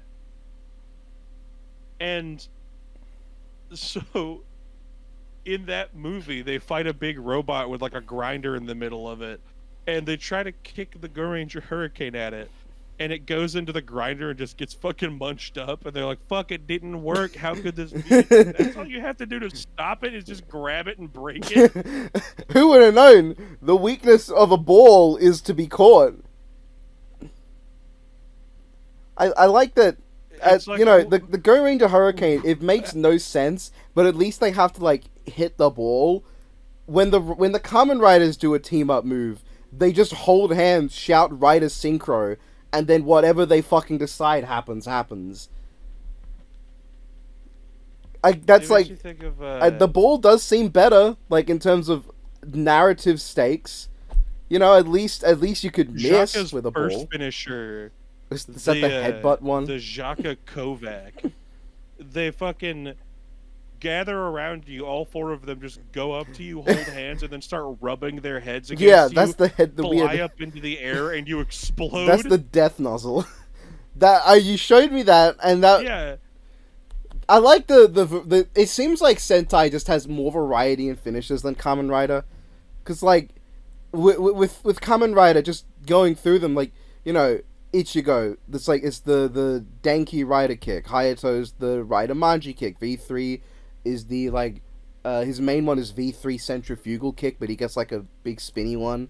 X is the vacuum hell wheel, which sounds like a random name for a Sentai move, but no, it's just like he grabs you, tumbleweeds down a hill with you, throws you, and then kicks you anyway. Amazon's is the Amazon kick. Strongest like the charge up Electro Denki kick. Sky Rider is the Sky kick. You're forgetting about Daisetsan. I'm thinking about Rider Man actually. His is just a Rider kick as well. Super Ones is like the 3-point like fucking peach spinny kick, which he says 3-point, but there's 5 moves to it, and he hits you twice. So I don't know what he's thinking there. Zekros is just the Zekros kick. Black is just Rider Punch, Rider kick. Black RX is different. He stabs you with the Revolcane and then pulls it out of you and you explode. Like he uncorks you, I guess, and you just burst. Shin, fuck Shin. He doesn't do shit. Zeto is just a kick. J is the Jumbo Formation fucking orbital falcon kick. Kuga's just the fucking the Rider kick, the mighty Rider kick, the amazing mighty Rider kick, the ultimate. Well, actually, in ultimate form, he just kind of punches a guy up, but it's shown in other media. He just points and you explode. Agito's just the shining kick. Ryuki's different. Do you know what Ryuki's finishing move is in Survive? I'd assume he's 6's dragon on you. He runs you over. Oh. Like like Drag Rider fuses with the bike. He shoots fireballs at you, and then he just runs you over. I assume you can guess what Blaster Fire's finishing move is. Does he shoot you? That's correct. He slices you in half with a big sword. Same with King Form Blade. With those guys, like their regular finishes, you know, Ryuki jumps up, Drag Rider shoots him out into a Rider kick, Faiz shoots like an energy cone, and then like kicks his way through your body. Like he like turns into like light particles, enters into your body, and then kicks out. Blade like jumps through some cards and does a lightning Rider kick. Hibiki's a weird one. He does a Rider kick in episode 2. Actually, one of the most fucking disrespectful Toku finishers I've ever seen is stabbing someone with the fucking back end of an electric guitar, attaching a little mod to it, and then just doing a solo to blow them up. Yeah, 2 different characters do that, Danki and Todoroki. it's actually really frustrating because it's supposed to be like so. I believe it's Donkey or not Donkey Zanki. The old one, he stabs you with the front of like the guitar and does like a slow, like a single big strum, and you explode. Todoroki changes it up to stab you with the back of it and just rapid strums. But then when when he comes back, like Zanki comes back at the end of the series and starts doing stuff again because he retired because he's old, like Don, and he just does Todoroki's finisher. They just forgot what his actual like Ongeki finisher is. Why'd they do that? But Todoroki's fucking ridiculous to fight in Climax Heroes when you have to unlock him, because he doesn't take any fucking damage and can like four-shot any character. Why does he not take damage? So I literally just had to Luna trigger scam him with fucking home Wait, why does he not take damage? For like 6 minutes. Well, he takes damage, but it's like a one tick of damage every time you hit him. It takes fucking forever to kill him. That's stupid. Have you got Zanki? I know he's in the game. I don't know why he's so strong.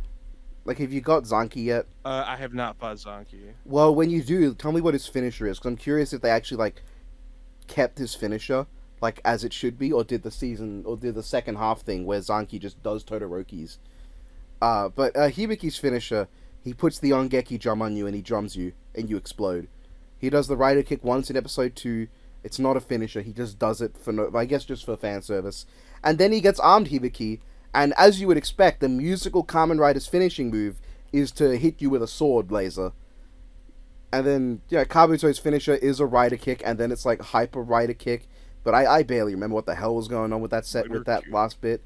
And then Deno's interesting, because unlike the other Heisei riders at this up to this point, he doesn't have a rider kick and then his finishing move as in his final form is something different.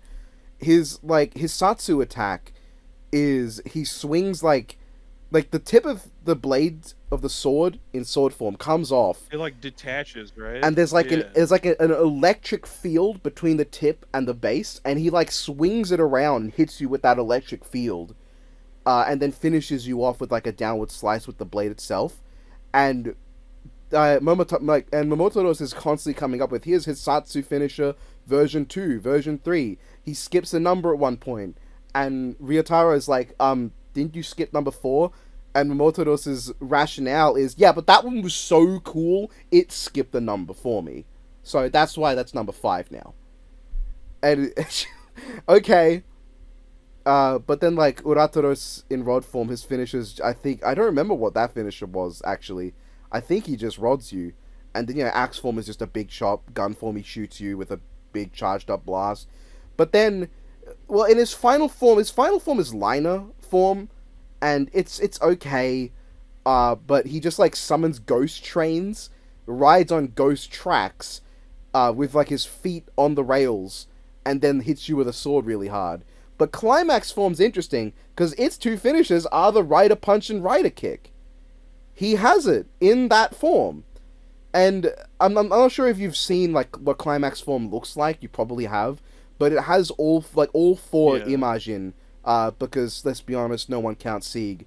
All 4 Imagin are in, like, the design. All the heads of the other 3 go into the arm or the leg, and then Momotaros does the rider punch or rider kick. And it's a really cool way to handle it. The strongest form of Deno, because it is more powerful than liner form, has the rider punch and the rider kick, while the other ones don't. That's neat. And on Kiva, well, Emperor Kiva's finisher is a rider kick, interestingly enough. He actually does a rider kick in his final form. I don't know why his final form is showing up in episode 24. I mean, I do know behind the scenes why, but, like, narratively it's stupid. But because Kiva's rider kick, right? It's fucking sick. Yeah, where his fucking leg opens up and it kicks you into a bat symbol on the ground. Do you know what the leg thing is called? No. It's called Hell's Gate. Apt, I suppose. So he opens Hell's Gate, he summons nighttime and a blood moon, jumps into the air, and just launches into you, dragging you across the ground until you hit something, and then the bat symbol appears and you explode. He does that twice in the whole show. And then every other time, like, he does, like, the build-up and doesn't land the kick, or he just goes for the kick without the bat symbol or without the knight. He has a few finishes that still call the moon, but Emperor Kiva, it's so weird to me that he has this transformation sequence on, like, a pitch black background, which, a bit boring, but that makes sense, doesn't it? But then he goes for the finishing kick, and it's still just daytime. It's still just daytime. Yeah, Emperor Kiva has a pretty sick design, I'm gonna be honest. Like, I know people... He's almost Kagurabachi posing. That's true. People won't be seeing this. In fact, most people probably clicked off the video at this point. But... Emperor Kiva does look really cool, but the fact that he's always on, like, a sunlight background... Like, he goes for his first rider kick, his first finisher. Do you know what Emperor Kiva's finisher is, beyond just being a kick? Not off the top of my head, but I feel like I should. So he floats into the air. He like lands a drop kick on you, but not like a side-on drop kick, like full front facing you drop kick. And then these like energy spikes grow out of his heels and just start rapidly stabbing you before you land wherever the kick ends, and then you explode. It's really cool. But you know what's not cool about it? The fact that he's doing it in this, like, overexposed daytime forest setting. And the second time he does it so far, at night, he goes for the kick, and it's just like, you don't see the moon, you don't see the clouds, it's just a dingy thing. Why is he kicking a coronavirus? That's what I told you about, where it fucking turns red and it's got nubs on it. It looks like a virus. Death Battle. Yeah, Arca Ranger. I do like Arca Ranger versus Ichigo, but I just feel like with how friendly they tend to be with each other, I would generally rather see Ichigo versus like Cap or Ultraman. When are you gonna collect like all the Red Rangers?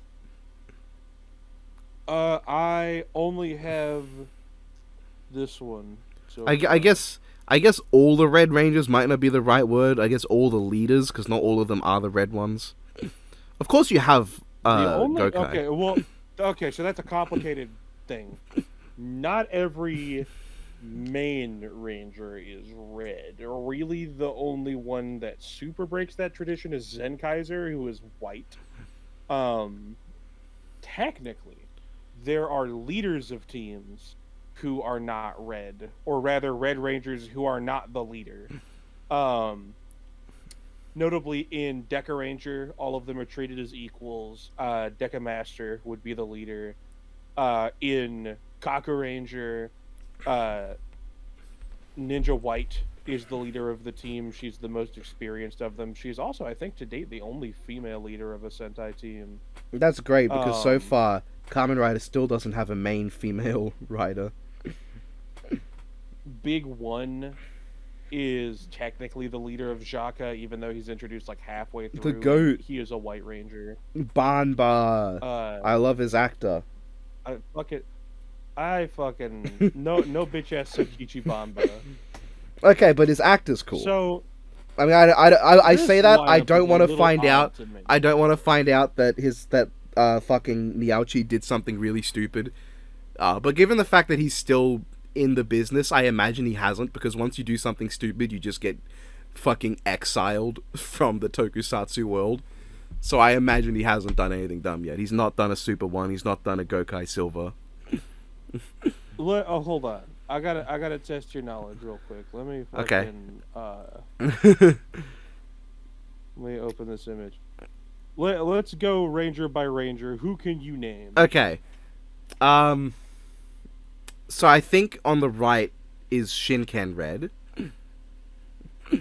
Yes, two of them. There's Akiba Ranger, the unofficial Sentai Red. Obviously there's Gokai Red and Arca Ranger. Yep. Is that Sun Vulcan? Over there. This one? Yes. Or is No, that this is that is no, not that's Sun is that Jetman? This is Jetman. Okay, is the one up there Sun Vulcan, or is Sun Vulcan just not here? Sun Vulcan is not here. Okay, I see Tyranno Red. I think he's called on the left. The one Yep. most people Over here would fucking call lurking in the background. Jason, but I call him Tyranno Red. Is the one bottom left the is another Tyrannosaurus themed one? Is that Yes. the one that make the funny noise? That's a really unhelpful way to describe them. The one whose gun, it's got a gun and it like makes a jingle, like it does a funny dance number. Like is it Q Ranger? Oh, right. Maybe don't play that because I don't want to get copyright strike just for having the sound. Copyright strike time. Copyright strike time. So it is Kyoryu Red. Yes, it's Kyoryu. So I was close with that Kyoryu one. Red. This is where I start having issues. It's one of the ninjas. It's one. Is that Red Flash? Nope, that's not Red Flash. Flashman is not here. Because that's where my mind was going to Red Flash. I'm trying to remember. Can you show me Red Flash so I can see if I can figure out why my mind went there? If there's like any similarity or if I was just completely confusing them. I do really like the Flashman suits. I don't know if at a glance you'd fucking recognize these guys even. Okay, you know what? Flash. I do understand why I thought that was Red Flash. But it's That's definitely not Red Flash. Let's go say Red. Yo. That's kind of sick though. Okay, so it's not Red Flash. Who has like the thing going down the side? Like, hold on, give me a sec. Is it one of the car ones? Like the It's not one of the car ones, no. Wait, hold on. Technically, this one's a vehicle theme. I think. Hold on. I think I seen that guy in a Death Battle analysis as like the Power Ranger version. Is that the one that becomes the SPD Rangers? It is. Which one is that? Is that Deca Red? It is Deca Red. Oh, I am so good. It only took me forever. Okay. The guy down there with the fucking flash... I'm ignoring the ninja for now, because there's several ninjas. Yes, him. Jesus Christ. My knowledge is... This is where my knowledge starts to falter. Who's got the little fucking lightning bolt on his chest? Can I get a hint? If it helps at all, this is a compass. If this was adapted as Operation Overdrive. That is not a helpful hint. I was thinking of something more helpful than that. Have you shown this one to me? Okay, well then this is an anniversary season. What are the anniversary seasons? There's Gokaija, Zenkai's was Bokenja one? There's 2 more anniversary seasons, kinda. 2 more.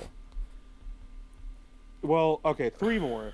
3 more that are officially anniversary seasons, but then there are some that were marketed as like, this is the 5th one, this is the 10th one. But there are like 5 that are recognized as like proper anniversary seasons. Is Bokenja one of them?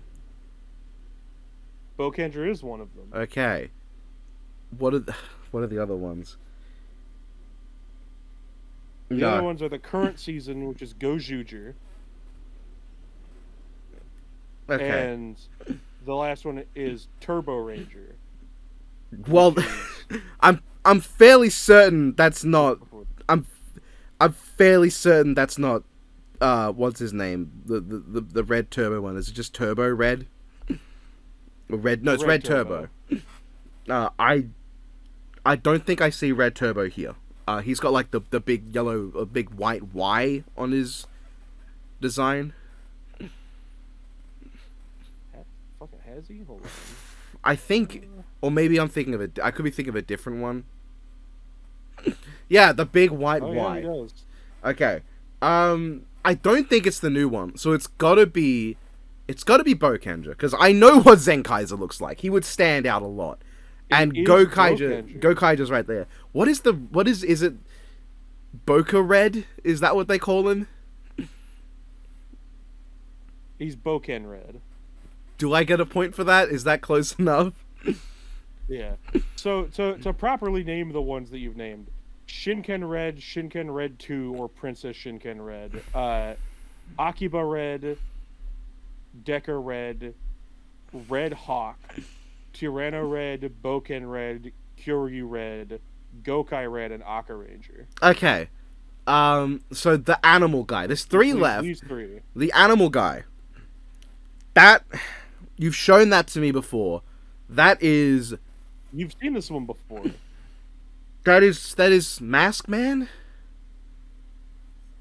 It is not Mask Man. This is a Heisei season. This is a later Heisei. No. I'm thinking because Mask Man's This is also... directly after this one, I believe. No, I'm thinking right because Mask Man has like the black line, right, on top that kind of looks like... That's what I'm thinking of. So, directly after Gokaiger. Fuck, what was directly after Gokaiger? Yeah, Mask Man's got like this shit. Hold on, what season of Kamen Rider did Gokaiger coincide with? Because I know it's not. When was Gokaiger? I want to say Gokaiger was O's? So this would be the one with Forze. Yeah, this is the one with Forze, because that was Superhero Tyson 1. Yeah, they did the funny kick together. They did do the funny kick together. Who is this? What was... I'm trying to remember what the They're mech... also in, they're in Tyson Z, because the Yellow Ranger of this team was having a picnic with their little fucking robot. Oh, Go Busters, right? Go Busters, that's it. Okay, is he just called Go Red? Or like Buster Red? He's called Red Buster. Okay, I mean... Okay, now we have the two that worry me. The one on top... The thing with the one on top... My mind kept screaming Sun Vulcan. That's not Sun Vulcan, though. So... You probably think that because this Ranger's displayed with the sun a lot. The sun is common imagery, like the rising sun specifically, or like setting sun over the horizon, like orange, is common imagery in this season. Yeah. I mean, you explain it, that makes sense to me. He doesn't look like he's not the most out of place looking one there. That would be Akiba Ranger. But he doesn't look like he fits in, I think, just because he's got like the all white like torso. Like Well, you can't see it only covers like his chest area. It doesn't go past his belly. Ah, okay. What Kamen Rider series did he coincide with? Fucking let me check. That's I do not remember that one. This very well could have been when there wasn't a Kamen Rider series. That would suck for me. Let's see. This one came out in 1993, so Black or RX, I think. Yeah. You have showed this one to me. You have shown this one to me. This is not the one you put against Shadow Moon, is it? That doesn't feel right. Or no, Black RX was 88, and then hold on. So is this is this guy coinciding with Shin? No, that doesn't sound right. Kamen Shin. Rider So this one coincided with Kamen Rider ZO. Okay, is this the one you put against Shadow Moon? I have to think, who did you put against Kamen Riders? Because I feel like this is the moment... Against Shadow Moon was Burai, who is the 6th Ranger for this season. Fun fact, the guy that plays Kamen Rider J also plays Tyranno Ranger. Interesting. Because this one, I swear you sent me a gif of. Like, his I henshin. did. Who have you made matchups for? Maybe. Who have you made matchups Yes, for? actually, no. There is a matchup for this one. It's not... It can't be The Kuga. Kamen Rider matchup for this one was Agito. So he's dragon-themed. He's dragon-themed. Okay. He's dragon themed. Dragon's son, that is Agito's stuff. Is he just called Dragon Ranger? You're pretty close. Dragon Ranger is who Shadow Moon was up against. That's the Green Ranger. Oh, wait, yeah. Oh. I'm pretty close. So what, is it just like Ryu Ranger? Just the Japanese word for dragon? It is Ryu Ranger. This is Dai Ranger's red. Okay, Ranger. I'm gonna look up who the hell that is. Yeah. He is Yep. Ryu Ranger. Dai Ranger gave us Kiba Ranger, which became Tommy's White Ranger design. Oh. I do know Kiba Ranger. See, I would have picked Kiba Ranger out. Right, this is the problematic one because I know there are several ninja themed Sentai. But more importantly, yeah, that's not good. Notably, I do not know them by name. I know Nin Ninja, I believe is one. Yep. That's the newest one. And there's Kaku Ranger, and then there's the other one. That's the oldest one. This is that one. This is Kaku Ranger? No, this is the one in between them. Oh, well, I mean, that doesn't help. Is he the one... Was it ninjas that were with Drive in GP? It was ninjas that were with Drive, but that's the newest one. That's a Nin Ninja. So it's... Okay, what is the other one? Fucking... Because those are the ones I think of, is Kaku Ranger and Nin Ninja. There's just another one, I guess. So my crisis was not knowing which of those two it was. Now you've just made that worse. Yeah, it's neither. Shit. Fuck.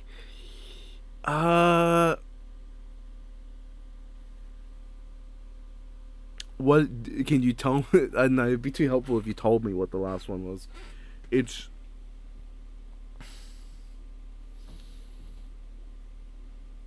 I genuinely... I don't know. He's like front and center too. He's been taunting me this whole time. It's like... I don't... Who are you? I've never heard of you. This is Hurricane Red of the Hurricangers. Oh! I know the name. I didn't connect that. So I got most of them. So, the weirdest part about Hurricaneger is that it starts as a team of 3. Red, blue, yellow, which is not uncommon. Hurricane Red, Hurricane Blue, Hurricane Yellow. And then 2 beetle-themed extra rangers come in who are like a maroon and a darker blue called the Go Riders. Kabuto Rider and Kuwaga Rider. And then a green, half ninja, half samurai, baseball-playing, guitar-wielding guy comes in. Not part of either of those 2 teams, called Shurikenger. I do know that name. I could pull him up. God. I think I did better than I thought I would, but... Yeah, it sucks to, like, fall short at the last hurdle. Shurikenger is this What? guy. Okay, he does not look that buff in the show. No, okay. No, you know who does look buff in this show, though? Oddly, well, there's 2 answers, actually. I'll pull both of them up. The first is fucking Big One. You can't tell in a lot of shots. Fucking... The... Big One Senpai. In some shots you can't really tell, but in some you can. They've like padded out his suit to make him look more muscular. That's great. It looks so bad. It looks like a mannequin. It's the other one, fucking green magic one, Magi green. No, okay. There's another one who's just naturally buff. Juo Eagle's fucking gorilla form. This form. Yeah, I remember that. I saw that in an episode of Ghost. The fucking state of them. It looks inflated. It looks inflated. Yeah. And there's also But no, yeah, there's Margie Green. Is it Margie Green or Margie Meadow? Because I feel like Margie Meadow is a terrible name. No, it's gotta be Green because it's Margie Red. Yeah. Technically, there's also I think it's spelled like this. Oh, he's just a chunker. Yeah, he's a big dude. He's a like a bull alien type guy that turns into Oshi Black.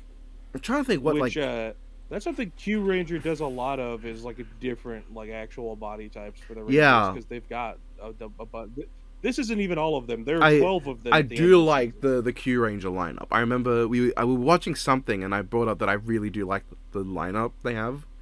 It was Cho Superhero Tyson. Yeah, no wonder I like the lineup they have. I like the movie they were in too. Yeah. You said like the purple one's like an alien or something. Is that correct? Oh, yeah, fucking Ryu Commander, I think he's called. Well, half of the team is aliens. Half the team's aliens, but you said he's like he doesn't work on the same morals we do. His name's just Dragon like Commander. I like him.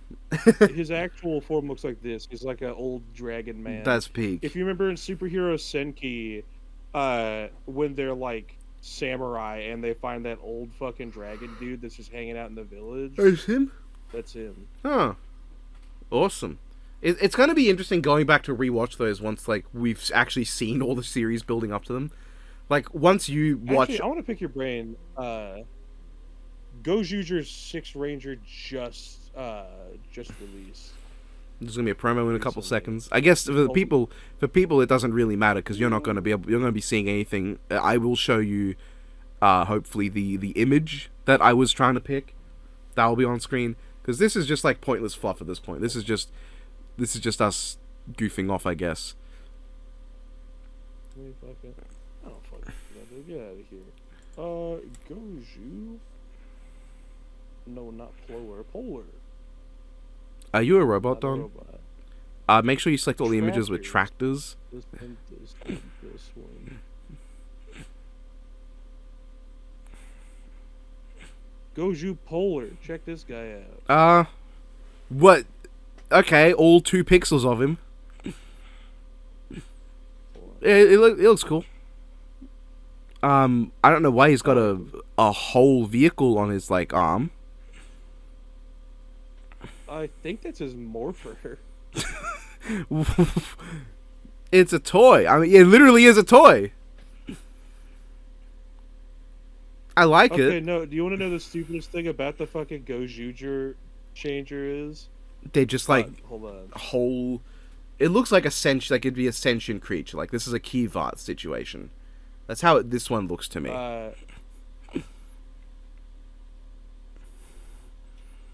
So it folds out into their mech.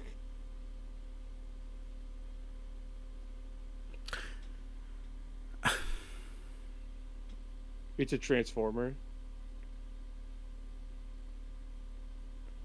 How small are their mechs? Well, it turns into this and then it grows giant.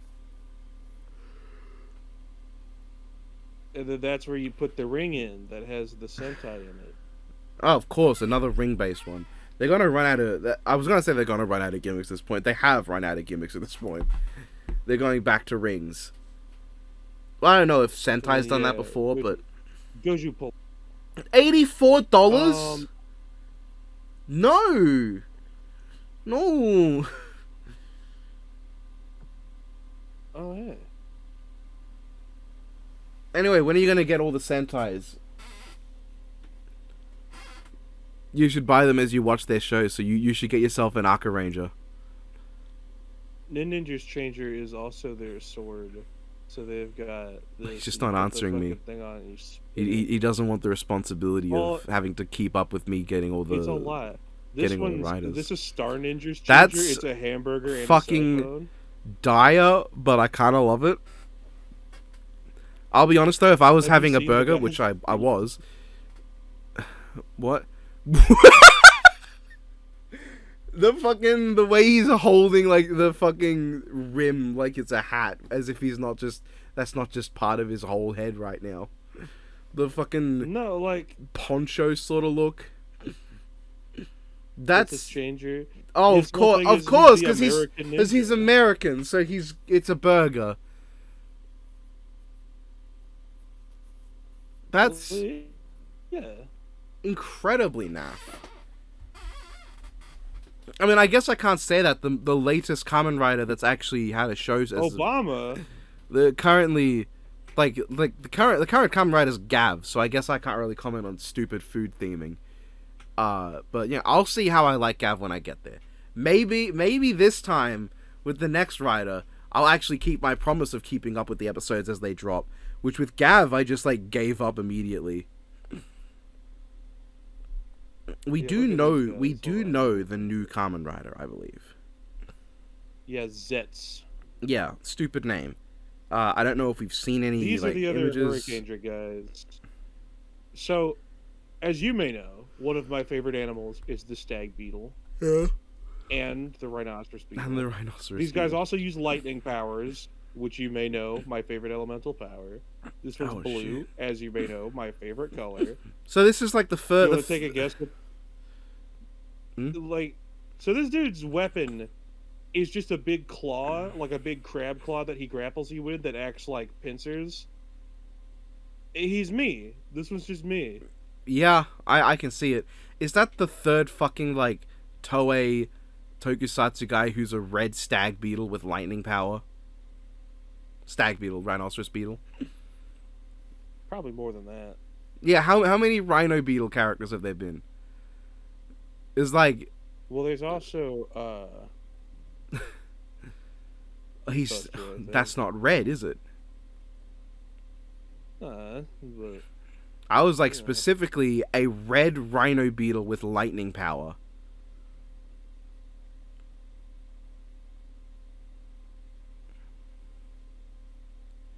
That's also not red. It's partially red, but it's also like pink and purple. Does that have I like lightning? this one. Does that have lightning power to it? I don't think so. Because I don't The top know. of him is shrimp, the middle of him is crab, and the bottom of him is scorpion.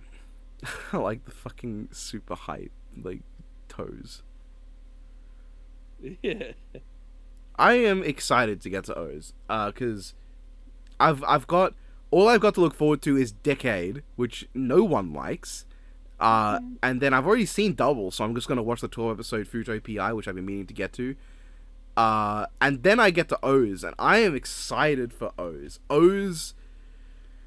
So, you might I It collect makes me the sad they never use these. Because these are the bug-themed ones. That's the crustacean arachnid one. This is, I think, centipede bee ant. They never use these in the show. Oh, that sucks. But you know I'm collecting the figurized like model kit line.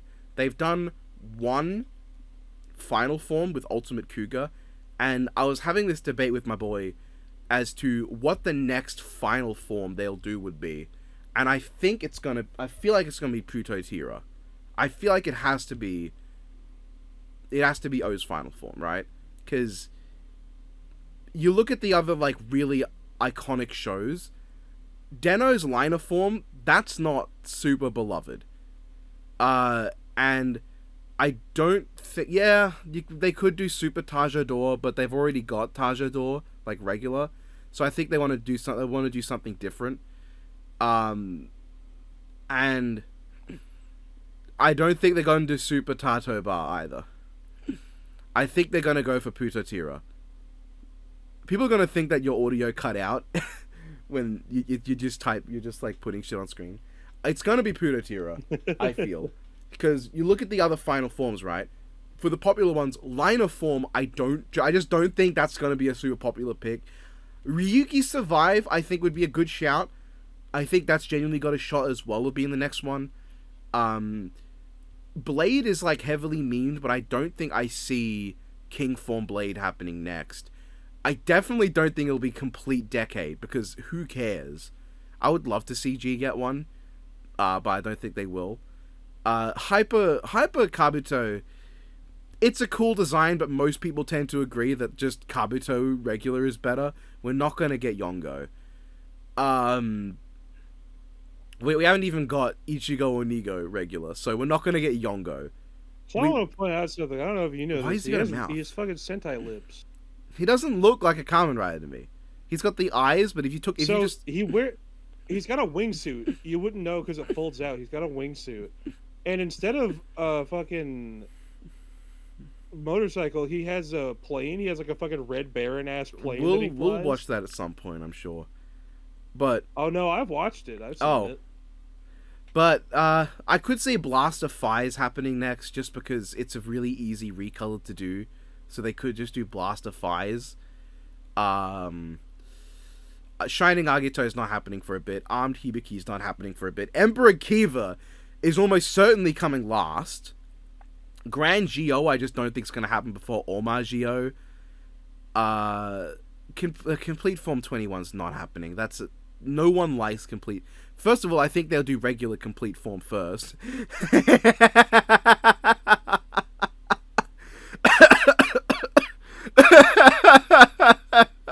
That's a fucking state.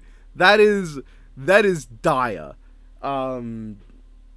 They could do Hyper Muteki. I don't see Build's form. What's Build's final form called? I think the funniest part about this is that still like half of these are Hibiki writers. Yeah, Hibiki's got so many.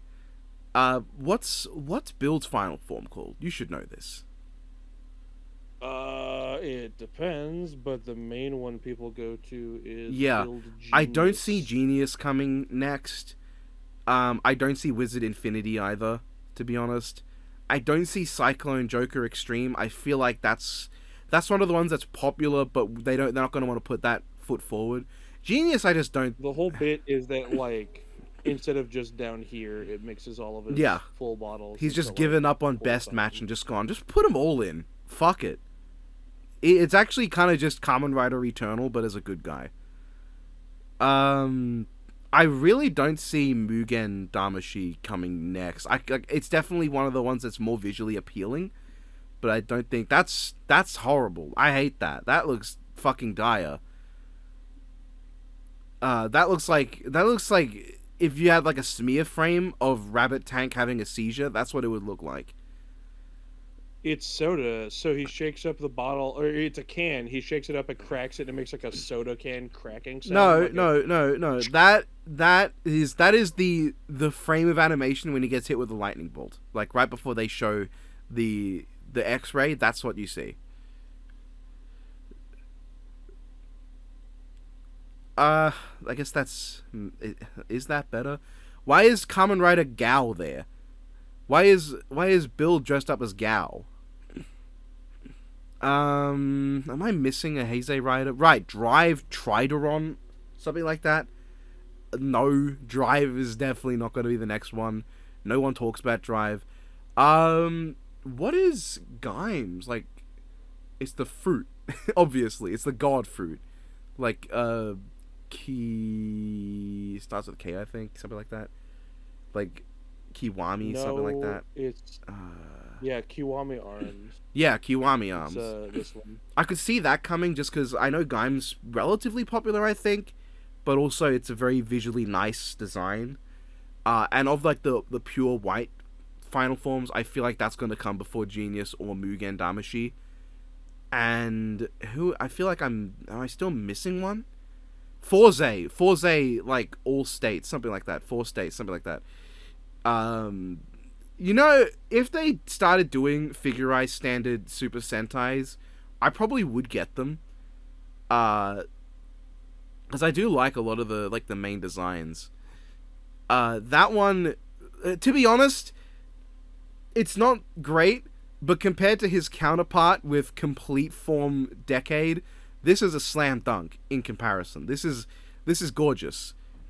Yeah, honestly, even that I think even Gold Mode looks better than Complete Form, because he doesn't have the stupid fucking hat and like the cape made of cards.